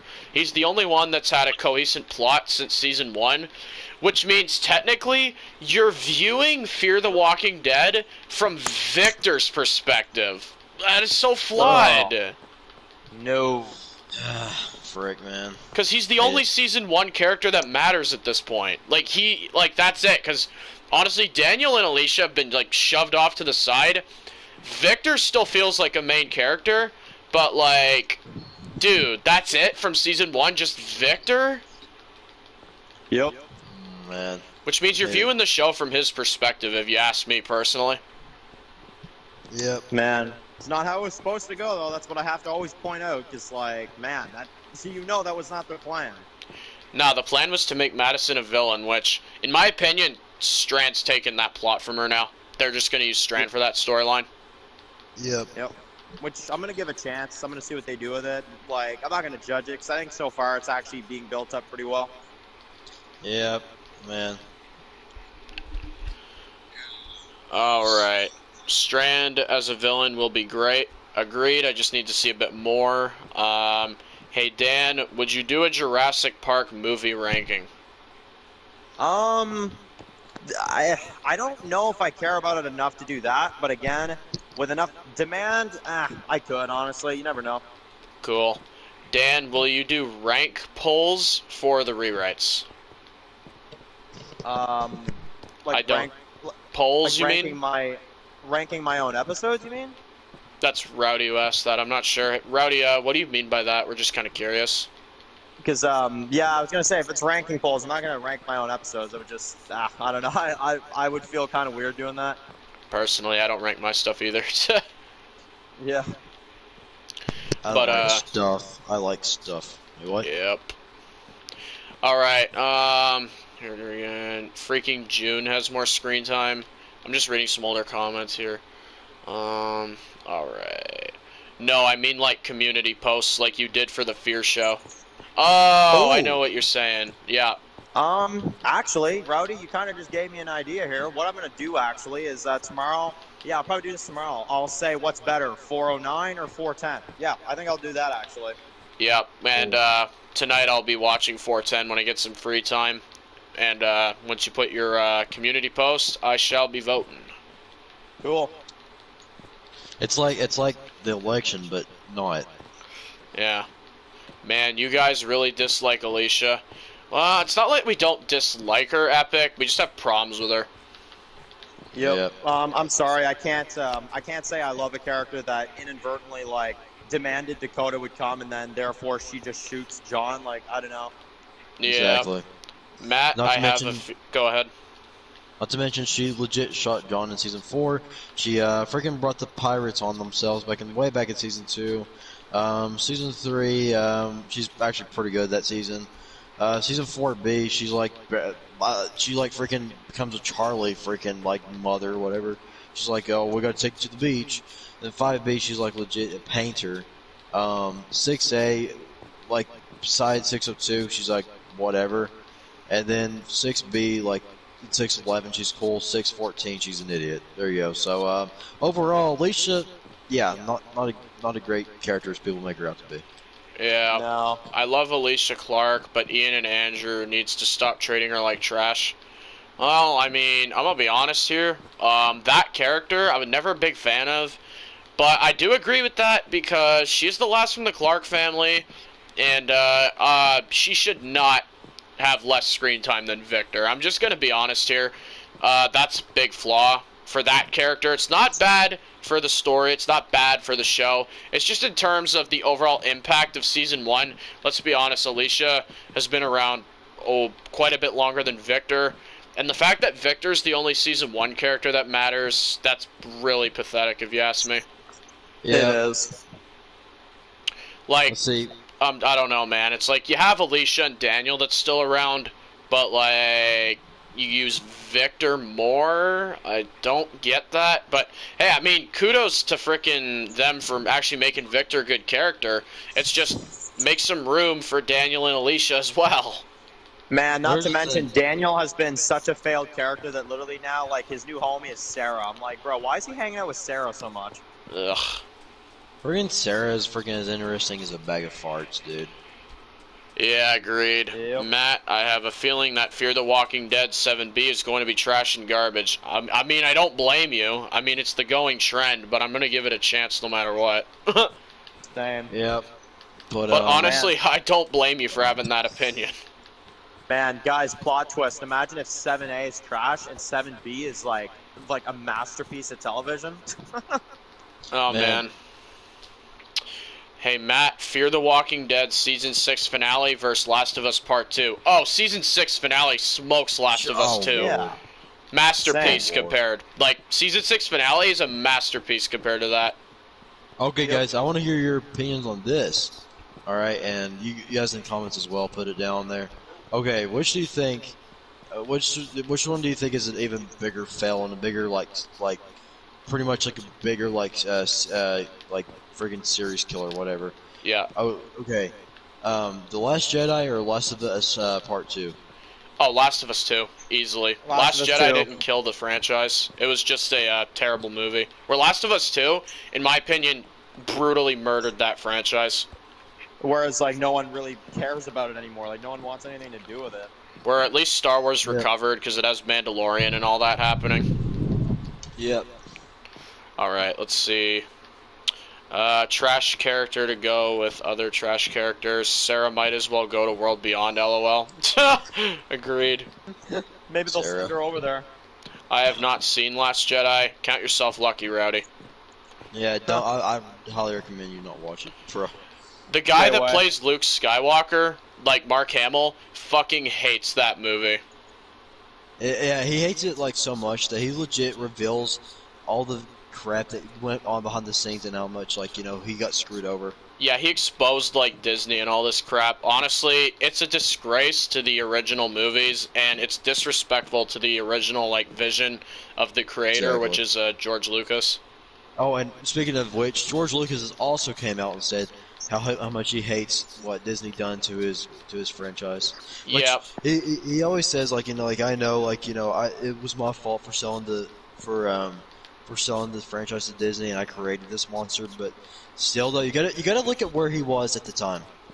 The prequels just came out and the fan reception was very bad. Which personally I'm just gonna say, guys, I think the prequels are like very, very, very much hated, like very freaking underrated stuff there. I love those movies, the prequels. They're part of my childhood, and they're part of the reasons why I love entertainment as a whole. Yeah, exactly. So man, people overhate the crap out of it. But what I'm saying here is, look at where he was. The fan reception for the prequels was pretty freaking bad, and so he was like, I'm going to sell this to Disney, or just I think he was going to end it, but he just sold it to Disney because they had a story and plan. But okay, then he sells it to Disney, and Disney absolutely screws it over. So you can't blame George Lucas, because let's be real here. At that point, he was probably getting older. He didn't want to really make he didn't really want to write much stuff anymore and do that stuff anymore. So he was probably just like, all right, I'll just give someone else the car keys and let them take a drive. Yep, and they drove it off a cliff. Exactly. There's that. I've only seen the original Star Wars, Honestly, Rowdy, you might not like these movies. I do recommend checking them out, though, as the prequels. I think those are pretty good movies. Here's the thing about there's two type of Star Wars fans, and it's quite simple. You either love the prequels or you hate the prequels. Yeah, me personally, I love them just because they're a big part of my childhood, so I kind of have to love them. I think they're really good. The hate they get, man, so annoying. Man. Unjustified, in my opinion. Yeah. However, the sequels, I'm right there with anyone who hates those movies. Exactly. Now, people like they like one of the reasons why the prequels one of the reasons why they say it sucks is not only the story, but the CGI was so bad. Which I think we got to say CGI was bad, but like I don't care. Like I still think the story was good. Cool. All right, I'm just catching up with the chat here. Give me 1 sec, everyone. All right. The Walking Dead is going on Disney Plus. They might as well add World Beyond on Disney Plus. They're adding The Walking Dead to Disney Plus. Yo, yeah. You didn't hear about that? That was actually confirmed a little while back. And, yeah, dude, honestly, they may as well, though, honestly, whoever said that, yeah, they may as well just put World Beyond on there, to be honest. So does that mean Netflix is losing them? Like, does that mean Netflix won't have Walking Dead anymore? That I have no answer for, but I do know that people have been discussing that, yeah, like, Disney Plus is going to be picking up Walking Dead. Yeah. Star Wars Episode 3, Revenge of the Sith is a masterpiece, in my opinion. Big time agree with that. Alright. Give me 1 sec here, guys. Let me see. I'm disappointed that I had to delay Humanity, but I'm not happy with the editing. Oh, it's all good, Rowdy. Take your time with it, man. Don't rush your show. If it's got to be properly edited and filmed, then I would definitely, work on it more if you're not satisfied with how it comes out. Yep. All right. I'm taking y'all's advice you gave me before. If I'm not happy with something, don't release it. Well, I'm glad that you're doing that, Rowdy. Because honestly, a delay is better than a rushed job, in my opinion. What the fuck? The Walking Dead is going to Disney Plus. God help us. Oh, man. I don't know, man. Like, I don't want to watch the Disney Plus edits. What if they, like, censor out a bunch of kills? It's freaking Disney. Man, honestly, the Winslow kill, they already got a head start with the Winslow kill. That's all I'll say. Yeah. If this means taking it from Netflix, I'm not going to be cool with that, though, because Netflix is my go-to to rewatch the old seasons. That's why I get them on Blu-ray, because you can't even trust that it's going to stay on there. At least I have AMC Premiere, so I can watch them on there, I guess. True. Alright, let's see. The filming is fine, just the editing. Gotcha. Fear Season 5 would fit Disney Plus. Man, it feels like Disney wrote Fear Season 5, honestly. It would be a perfect fit. It's like Disney wrote it and gave it to AMC, and then AMC is like, oh, frig, wrong network, but oh, it's too late. We'll air it, I guess. We'll air it, yeah. Alright. Disney Plus just has a musical episode exclusive.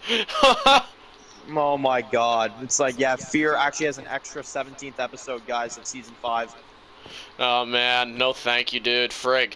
But, oh, man, I didn't know The Walking Dead was going to Disney Plus. That is, like, it's a bad mishup, if you ask me. Like, why is The Walking Dead going to a Disney site? Like, what does The Walking Dead have to do with Disney? Man, it frickin' beats me. Yo, Cade. Mm-hmm. You hear The Walking Dead's going to Disney Plus? Like, what the hell? Random. That's balls. Watch, they're gonna censor a bunch of stuff, though. Like, I guarantee we're not gonna see Glenn getting his freaking head smashed in or anything. Or he just cuts back to freaking Sheriff Woody getting his freaking head bashed in. Plot twist, Ian and Andrew are good writers. Disney just stole the show. Oh, Ian and Andrew can never be good writers. No. Frig, dude. Just listen to them talk about the show. You know they're bad writers. They literally sound like idiots when they're describing stuff. They're like, oh, yeah, so this episode, Morgan's doing a thing. It's like, bro, honestly, get them off these interviews. Like, let David Alpert speak here. Yep. Which, I'm sorry, guys. I know that this might sound like an excuse, but I really do think this.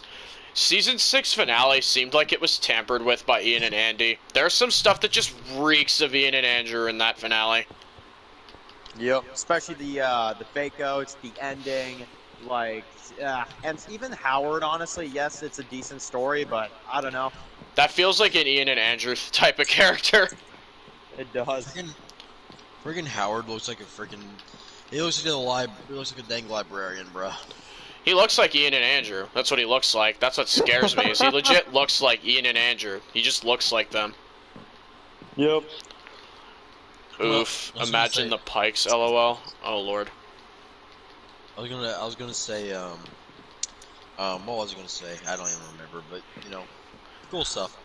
I hope David Alpert stays next season. Yeah, so do I, Rowdy. Honestly, if he doesn't, then Fear might honestly be doomed.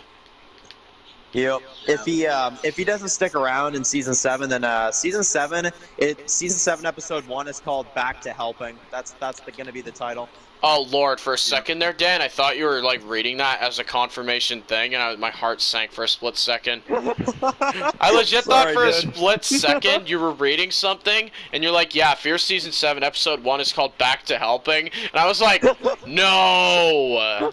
Oh my god, bro. Yeah, guys, that's official, by the way. Oh, no, dude. Oh, man. Oh, god. Let's just hope that never happens. Wait, but I gotta ask, it might be official, but is it Wasteland World official?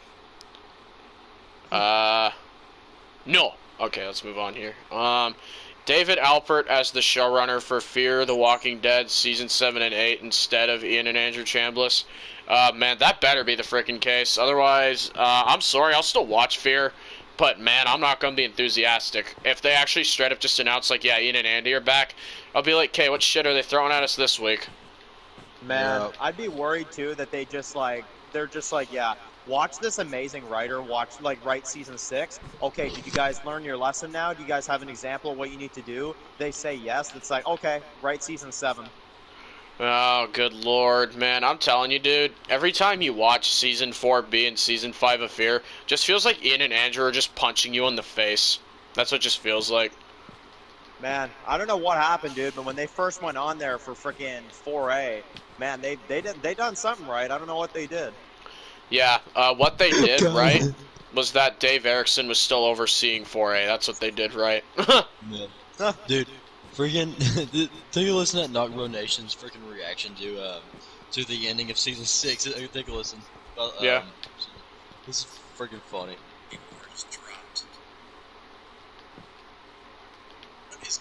What is going on? Oh my god! What? No! Is that when it cuts to the credits? What is going on? What is going on? Oh my god! Oh my god. Lord. I love it. They're like in the middle of planning, like, what the heck is going to go on in the next scene? Oh my gosh, what are you doing? Oh lord. Season 7, Episode 1, it was all a dream. Morgan just wakes up in a truck with the convoy with Season 5, Episode 6. Oh lord. Is that Rowdy? Yeah, it's Rowdy. Yeah, of course Yeah. it is. That's what I was gonna say. Friggin' sounds like Chosen Rowdy. one. Hey Chosen, welcome to stream, bro. We're just discussing, well, we discussed Fear the Walking Dead, Season 6, Episode 16. Now we're just kind of chilling, talking whatever about The Walking Dead. You are the chosen one, young lad. Okay, then. We trashing Fear? Well, if you want to trash the finale, be my guest. We've all had our rants. Yep. He's the chosen one! Oh, Lord. Well, okay. I was just thinking... Man, next season, though, like... I really don't know where they're gonna go from here, honestly. Like... Yeah, you got, like, the CRM and stuff, but where do you go with Season 7 after that? Like, where do you go after all that shit? Like, I don't know, like, frick. Season 7... Okay. What? Okay, yeah, this would be cool. Come up with your own fan fiction villains and like what you would want to see in season 7 be, or season 7. What would it be? Not season 7 be, but what would it be? Yeah. Oh, man. Matt, you should check out Season 1, Episode 1 of my Walking Dead What If series, because in my Walking Dead What If series, Madison Clark is in it.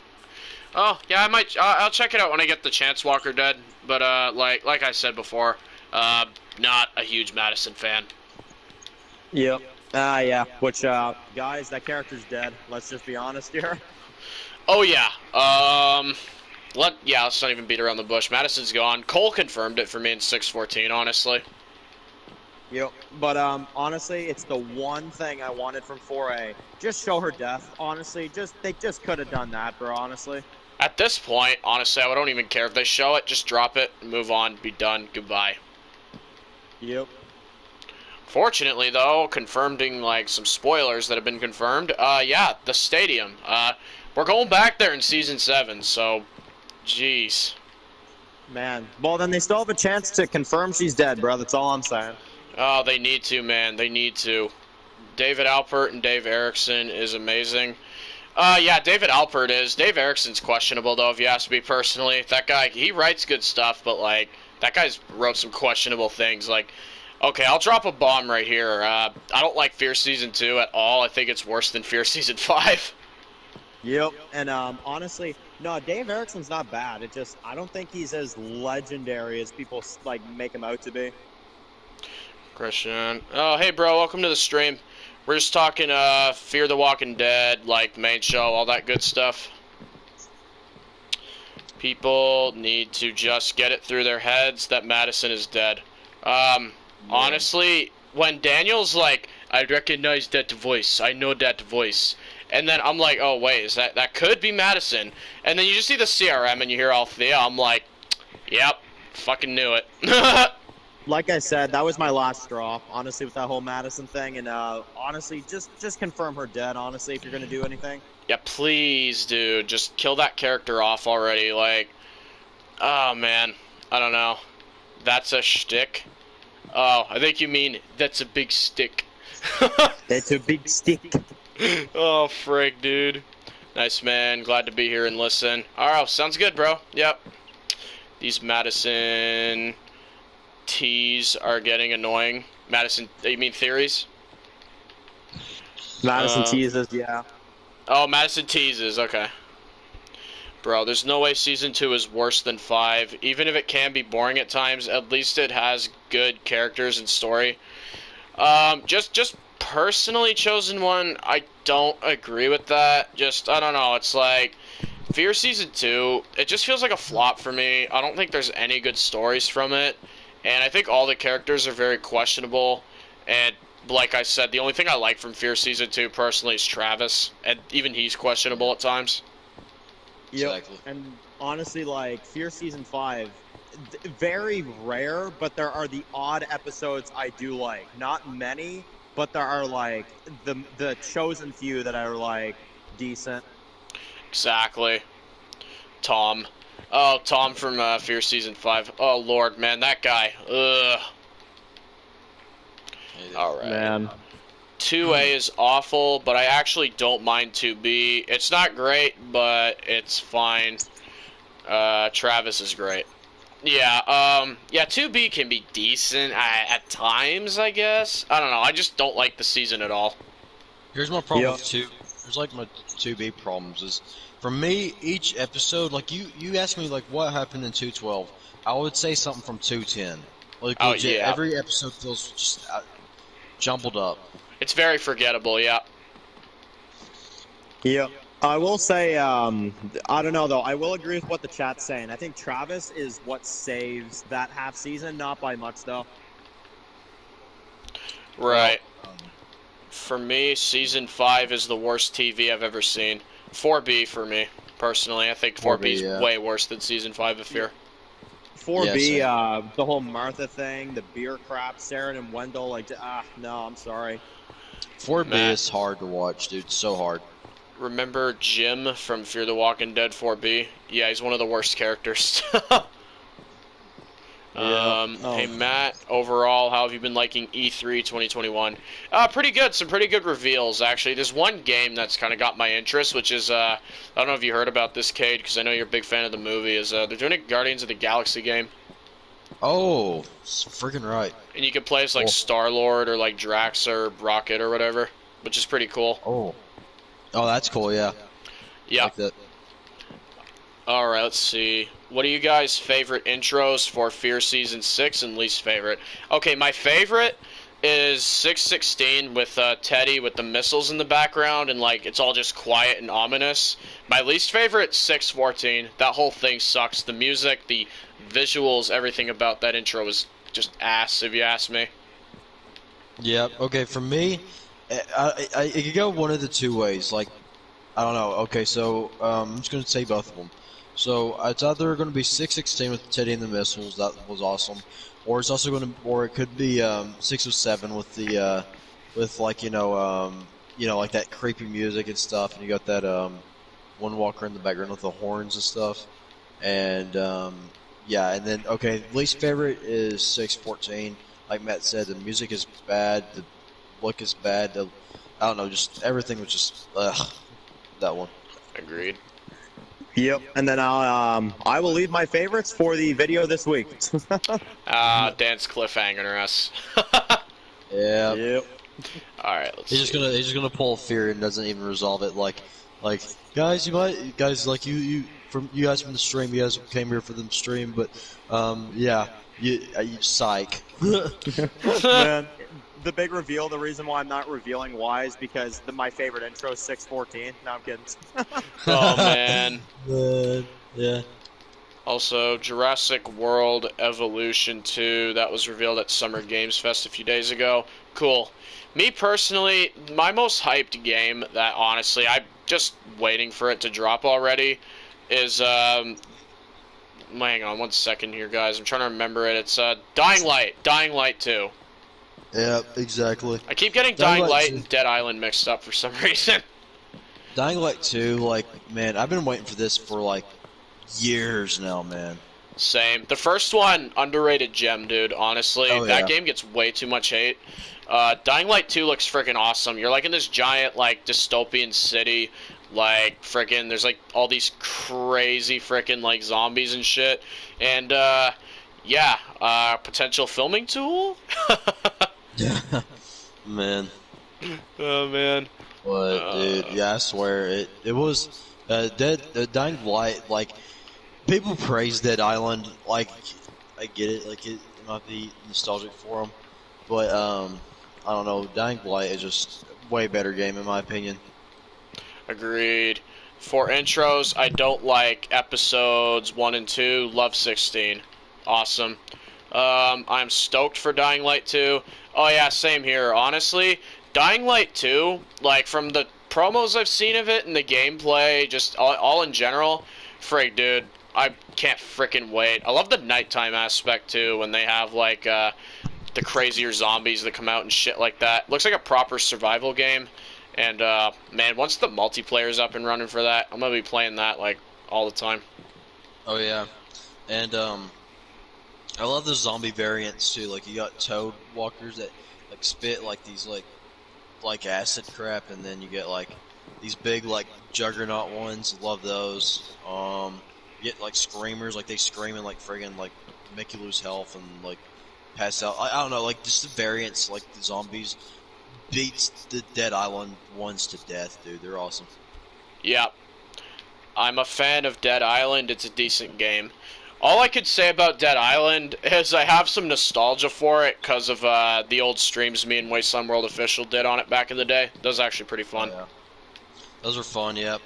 But I mean, like, I remember we done a stream one time, and we were streaming it and stuff, and like, if you guys remember, like, that stream went on for a good 2 hours, and we were in the same location for the 2 hours. Do you remember when the game glitched out? We were following like this tribal dude, and he wouldn't open the bridge for us, even though he was supposed to, and we're like stuck there, and we had to reboot the game and shit. Oh yeah, dude, I remember that. Man. And we're stuck at that stupid laboratory the whole time. Yeah, those were the two biggest drawn-out locations right there. That's the definition of filler right there in a video game, is the laboratory from freaking Dead Island and the sewers. Do you remember when we had to keep going back in and out of the sewers for like 2 hours straight? Yeah, like, just right when you think it's done, you go right back down in it. And I remember, like, it just gets to the point, like, we're going to call it a night here. Yeah, that was funny, because I remember one time we're playing it on the stream, and we're just like, hey guys, I think we're going to call it a stream here. Exactly. Frick. I don't know. And, Oh yeah, there was also okay. Here's another like people hop this up to be great, like a amazing location. It was okay. Was the prison? Prison was pretty cool, but the final boss was just your cliche, oh, the villain turns into big monster guy. Man, I remember seeing the ending. Them just flying away on that helicopter. I was like, oh lord, they're doing this. Oh, yeah. I don't know. And then Dead Island 2, what the hell is going on with that game? They teased that in 2014, and then it just freaking disappeared off the face of the earth. Man, like, cause like this dude like running. I remember like there was this dude running. Like it reveals he got bit, and then as he keeps running, he just turns more and more into a zombie. Cool trailer, but dang. Agreed. Matt will get this. We don't leave a man behind. Oh, Lord. Oh, Lord. Oh, man. I think overall, like Dead Island as a game, this gets brownie points for nostalgia. But I mean, the story. I'm sorry, but the story is so bleh. Yep. Matt, I'll send you the link to watch Season 1, Episode 1 of my Fear the Walking Dead reboot series. In my Fear reboot, Travis is still alive, same with Nick. Ah, pretty cool, dude. Cool, man. Okay, let me check the time here, boys. We'll be on for another 15 work for y'all. Yeah, it's cool. Yep. Perfect, and we'll call it a night, and I gotta get back to editing on some stuff. Okay, let's see the chat. Okay, you guys are all talking amongst yourselves there. Okay. Let's see. I guess we'll discuss some more, like, Dying Light stuff, actually. I'm kind of in the mood for that. Is friggin' Dying Light 2, like, if they do, like, a proper multiplayer, and, like, honestly, that could be a potential really good filming tool at some point, in my opinion. That would be cool, yeah. And, like, what they should do, I feel like every game should do this personally, like, every game should do this. They should do, like, what GTA does and put in a director's mode. Oh, frig, dude, that's the one thing about Red Dead that pisses me off, is they didn't add director mode. It's like, dude, you did it for GTA. Which, let's just take a minute to appreciate, like, I mean, not appreciate, but to friggin' show, like, what have they done to Red Dead 2? Like, legit, they used to, like, have a bunch of updates with that, like, back in the day, but now, it's legit, just, it's dead silent, whereas GTA 5, like, every single time I pop that disc back in, it's like, oh, you got new updates, and I'm like, oh my lord, of course we do, Rockstar.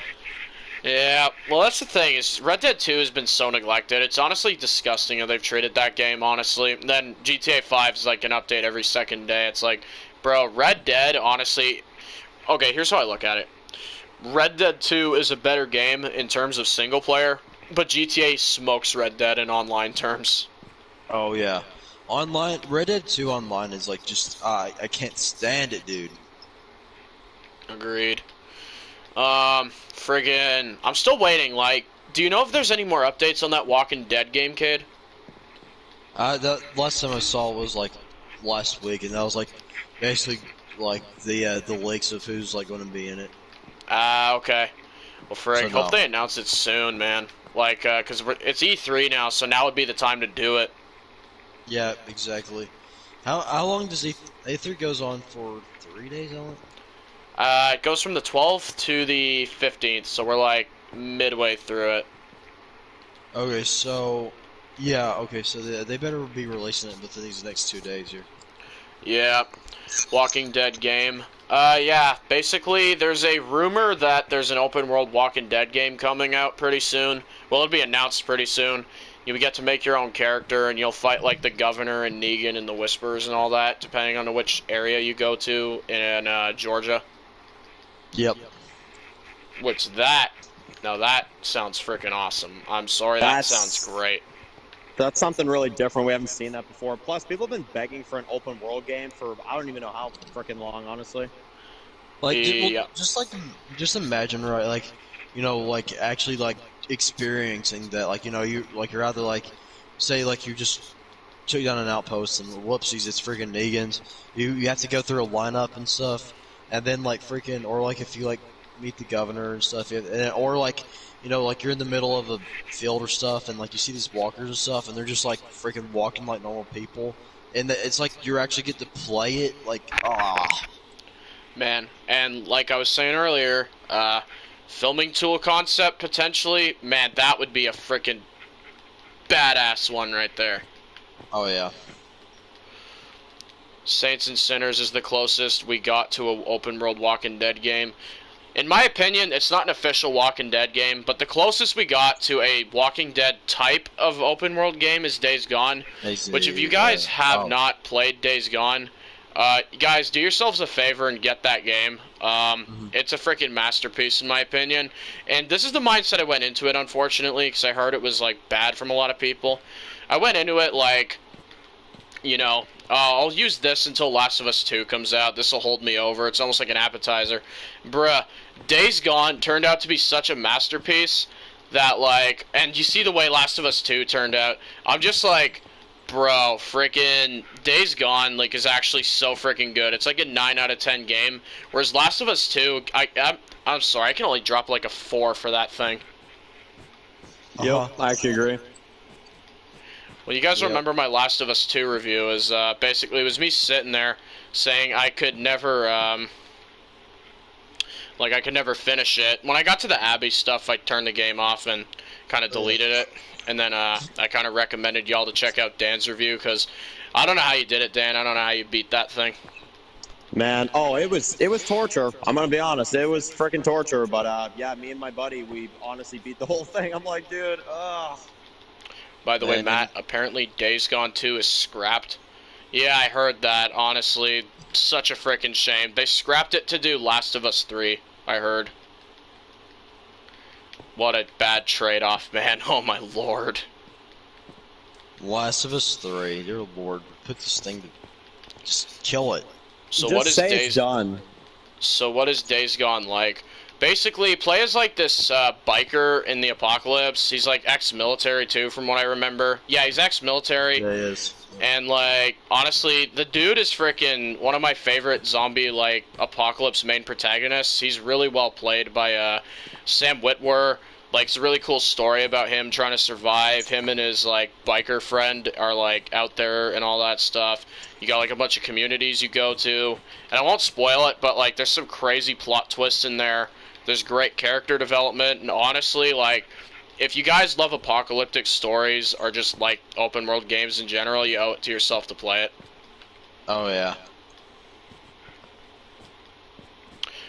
Hopefully it's the last of the series. I agree. Last of Us 3 is just, oh man. Apparently the rumor is it's going to be Abby as the main character. I will not be playing that. No. But you know for a fact, right, that they're just going to be milking this thing. They're going to be milking it. Yep. Fun fact, Sam Witwer is the tank walker in Season 1. Oh yeah, I knew that. Oh, yeah, that's actually freaking... That's one of my favorite Easter eggs right there, is they had him on The Walking Dead for that. Yeah, that was awesome. Days Gone is PlayStation exclusive, sadly. Oh, Rowdy, it's on PC now, bro, so you should definitely get it, dude. If you have, like, the money for it, I highly recommend. It's on PC now. Yep. Abby is the main character? Oh, hell no. Yeah, I know, frig, dude. The fact that they're actually going with, like, that over, like, Days Gone 2, like, bruh, get out of here. No. Honestly, they need to freaking drop this whole Abby crap, and in my opinion, it should have ended with Last of Us 1. There should have never been a second one. I'm sorry. Exactly. I don't care visually how nice it looks visually. Just make it a one-time thing. Last of Us 1, just leave it at that. Which is what it should have been. Just saying.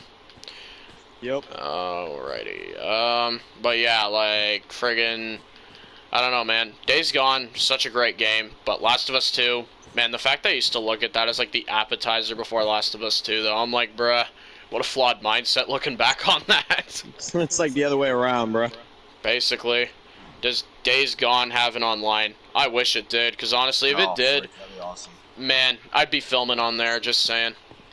Oh, yeah. Apparently Days Gone 2 got scrapped because Ben's studio shut down, I think, or something happened to it. Yeah, I heard. And then I also heard that, like, Last of Us had something to do with it, though, which is bullcrap. Oh, yeah. Which it's like, you want to talk about an overrated franchise? There you go.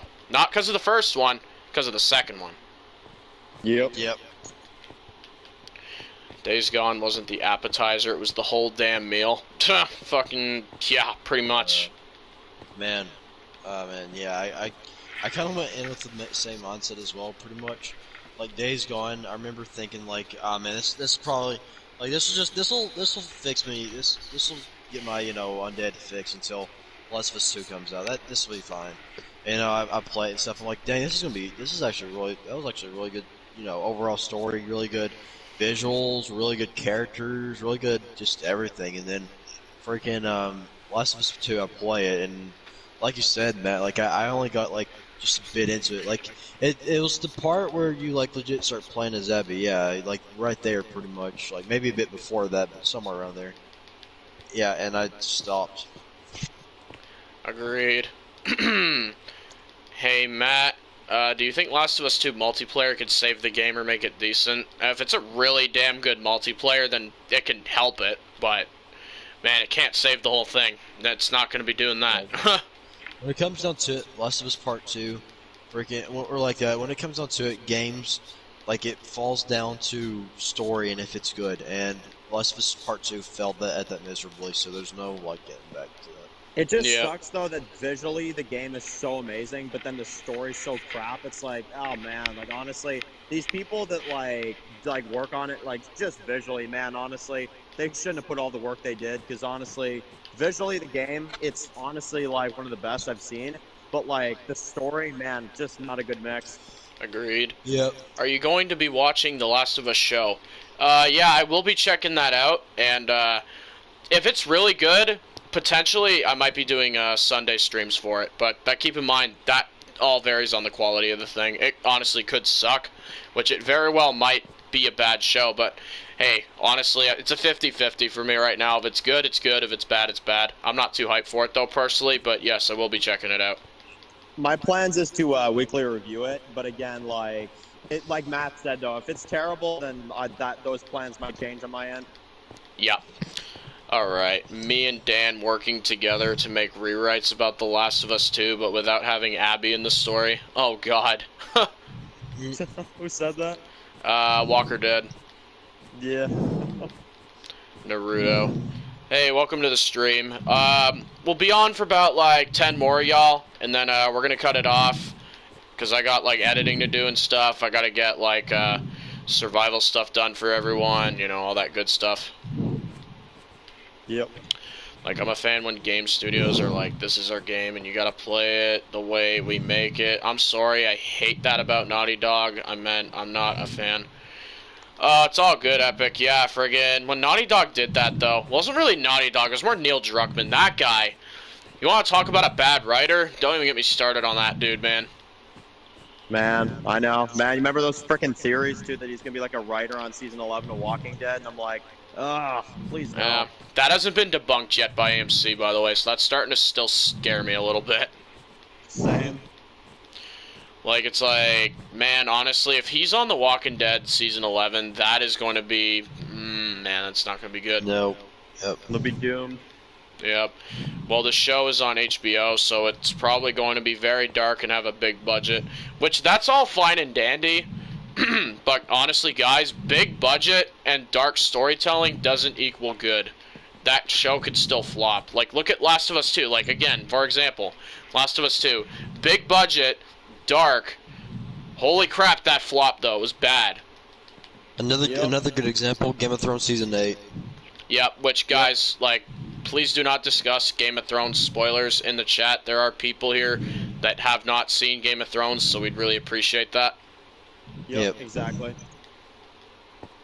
But yeah, like I said, like Game of Thrones Season 8, cinematically, and like it's dark and everything, and it's awesome, but like the story is just so like, ugh.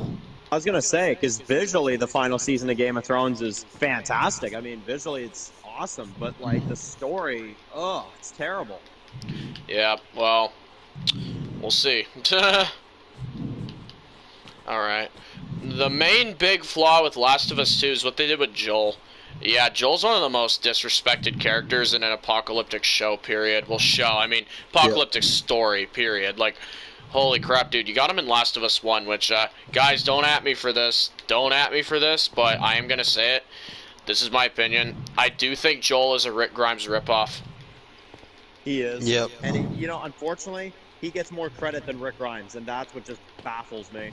Well, yeah, that's the Yep. thing, right? Is like Rick barely gets mentioned, but like Joel, like everyone talks about Joel, and like everyone's like, oh, he's a masterpiece. I'm like, bro, Joel's been around before Joel even existed. It's Rick Grimes. Exactly. Yep. Rick's been around longer than Joel, that's for sure. Well, Joel, when was The Last of Us released? 2013. Rick Grimes originates to 2003, bruh. Correct. Alright, let's see. I'm okay with killing Joel, but do it well and at the end of the game. Exactly, Rowdy. Yeah, exactly. Frickin', like, man, frickin', if he died at, like, the frickin' end of the game, and he died in a good way, honestly, it wouldn't be that bad. It would be pretty good. They do it in a proper way. Yep. And then you could actually, for me personally, I'd be like, okay, well, let's see where the story goes for a third one. Like, honestly, it wouldn't have been as bad if they would have just done it right. Yep. I gotta go, Matt and Dan. Have a fantastic rest of your night. Alright, Walker Dad, thanks for showing up to the stream, bro. Have a good night, and peace out, man. Peace, dude. And, yeah, guys, we'll be cutting the stream off in just a second here, because I do have stuff to do, and we've been running for about 2 hours now. Yep, I actually got stuff to do myself, so that's actually honestly fine. Alright, we'll read a few more comments, and then I do have to go, guys. Yeah, he survived getting a rebarb in the stomach, and he just dies a pathetic death in Last of Us 2. Man, he should have died on that rebarb. Okay, maybe not that far, but it should have ended with Last of Us 1, just in general. Just end it. Just never have him die, bruh. Exactly. Just leave it, and there you go. Alright. Joel deserved better, because Joel, in my opinion, is a really good character. Yeah, agreed. He's a great character. Alright. Was a great stream, man. Appreciate it, Rowdy. Thank you all for showing up. I'm actually going to cut it off here, guys. Thank you guys for showing up to the stream, talking Fear the Walking Dead with us, talking some gaming content. We had a lot of fun here tonight, and I was expecting just to be a rant-filled stream, but we actually were able to have a bit more of a positive stream here. So, yeah, guys, thank you all for showing up. Next Sunday, all depending on what's happening with Walking Dead and stuff, there might be a stream. It all depends. But, yeah, guys, like I was saying, have a good rest of your night, guys. And, yeah, we'll see you in the next one.